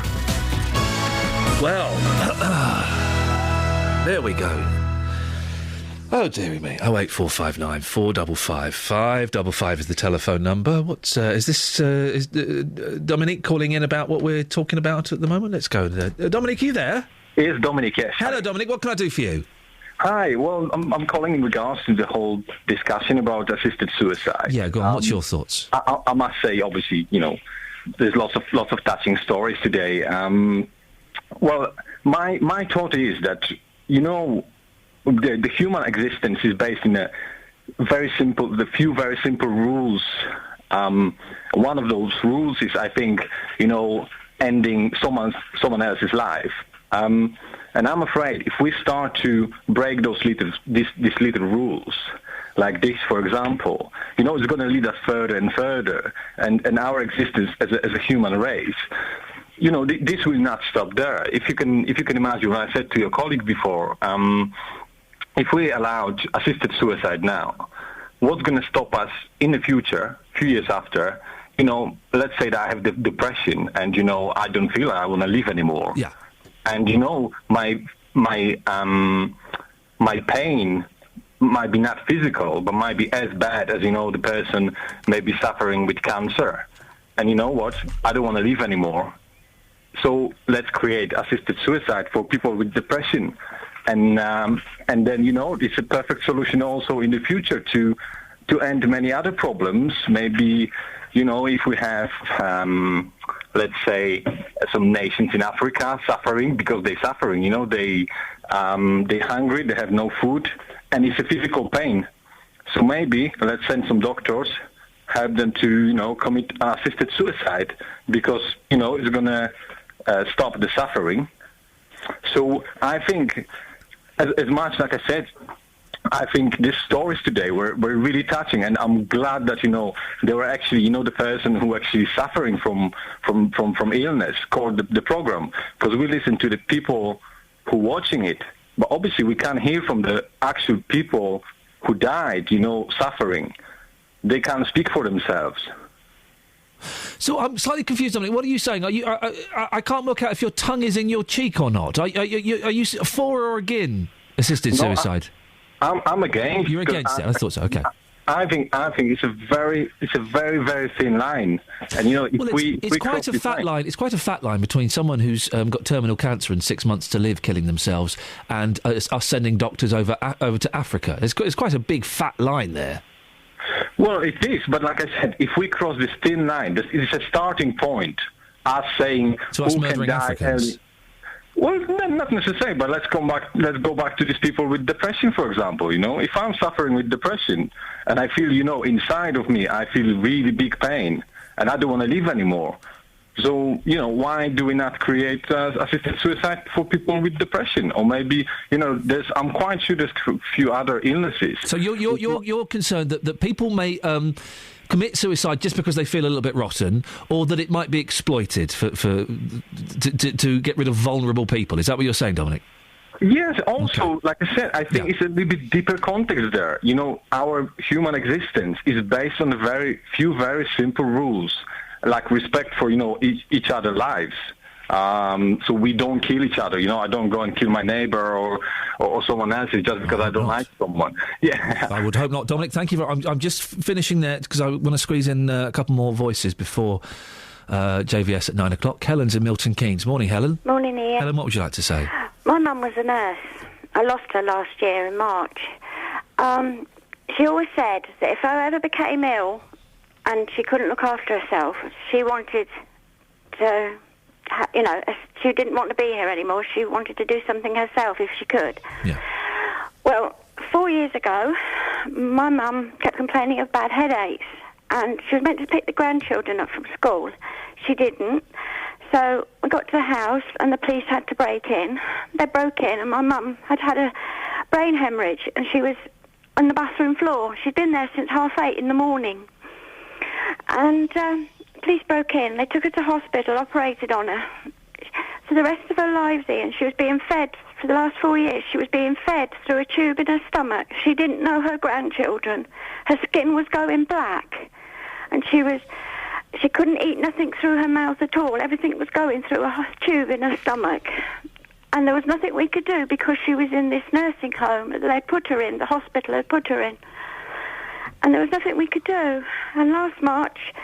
after 4 years watching her suffer, she passed away. And that's not what she would have wanted. No. And 3 years ago, I was diagnosed with cancer. I come through it. I've got bladder cancer. I have a catheter on my stomach for the rest of my life. But if it ever come back, I know what I'd do, Ian. With your mum's passing, after 4 years of living like that, was there a sense of relief it was. for you? Yeah. But every time we went to see her, they say, "Oh, she's had a good day today." What's a good day, Ian? What is a good day to a person who can't speak and who can't eat through their mouths? They have nappies on. And she was a nurse and she helped people. There's no... Sorry. Listen, don't apologise. We've all been having a little cry today, so don't worry about that. There is a lack of dignity, isn't there? There is. In that kind of life for someone. Dignity. And I'm guessing that you've said this yourself, your mum would have been appalled to have known she was going to end up in that condition, wouldn't she? She always said, "I never want to go in a home. I never want to have to... I want to die with dignity." That's what she always said. She always said, if you can, that's what I want you to do. And you've made the decision, Helen, that if your cancer comes back and is aggressive... I have a catheter on my stomach all the time, 24/7. Yeah. And if it ever comes back, and they say it's incurable, I know what I'm going to do. And I've even told my children this. And what have your kids said about it? They've gone along with it. Yeah. I would do it myself. I wouldn't let anybody help me or anything. I had a conversation with my mum once, because she's very ill. Yeah. She's got other things going on as well. So I had a conversation. I normally just texting you. I never usually phone. I'm glad. You're Helen in Milton Keynes. Of course, it's nice to hear your voice at last. We get lots of texts from you. And I had that conversation with my mum, where she talked about how she had considered suicide, but she decided against it. Now, had she said to me, "I'm for it and I need your help," I would have helped her without a moment's thought. Well, I have a son who's over in Afghanistan at the moment, and he's a nurse over there, and I've told him, and he's always said that if he can, he will, if it's ever come to it. Helen, listen, it's really nice to hear your voice after all of your texts. Thank you. And I'm really sorry for your loss and what you're going through, and you'll make the right decisions whatever happens. Yeah, I will. Thanks a lot. Thanks for a brilliant show this morning. It's absolutely brilliant. Thank you, Helen. Take care, love. And you. Bye-bye. Bye. Well, there we go. Catherine. Hello. I feel drained after that last 35 minutes. Incredible stuff. All right, sending lots of love to Matt and all his family and Helen and everybody, really, who's going through a tough time. Let's get the travel news now. Here's Alice. Travel news for beds, cards and bugs. BBC Three Counties Radio. The Houghton Road heavy going towards the centre of town before Bedford Square. And in Beaconsfield, the Amersham Road is slow southbound between Longbottom Lane and the A40. In Kings Langley, the A41 southbound is queuing as you approach the M25 on the speed sensors. And then the M25 itself, anti-clockwise, is queuing between junction 19 for Watford and 16 for the M40. Public transport has no reported problems. I'm Alice Glossop, BBC Three Counties Radio. Alice, thank you very much indeed. Oh, man, I'm going to go and have a little cry in my car now, and I'm not ashamed to admit it. Thank you to everyone who called in. Just the most honest calls. Matt will be thinking about you and your family today. JBS is up next from me. Ta-ta. Local and vocal across beds, hearts and bucks. This is BBC Three Counties Radio. Thank you, Iain. Good morning. Welcome to the JVS show. I'm Jonathan Vernon-Smith. It's Tuesday. It's 9 o'clock. And on today's big phone-in, is it our duty to welcome Syrian refugees to this country? The government's drawing up plans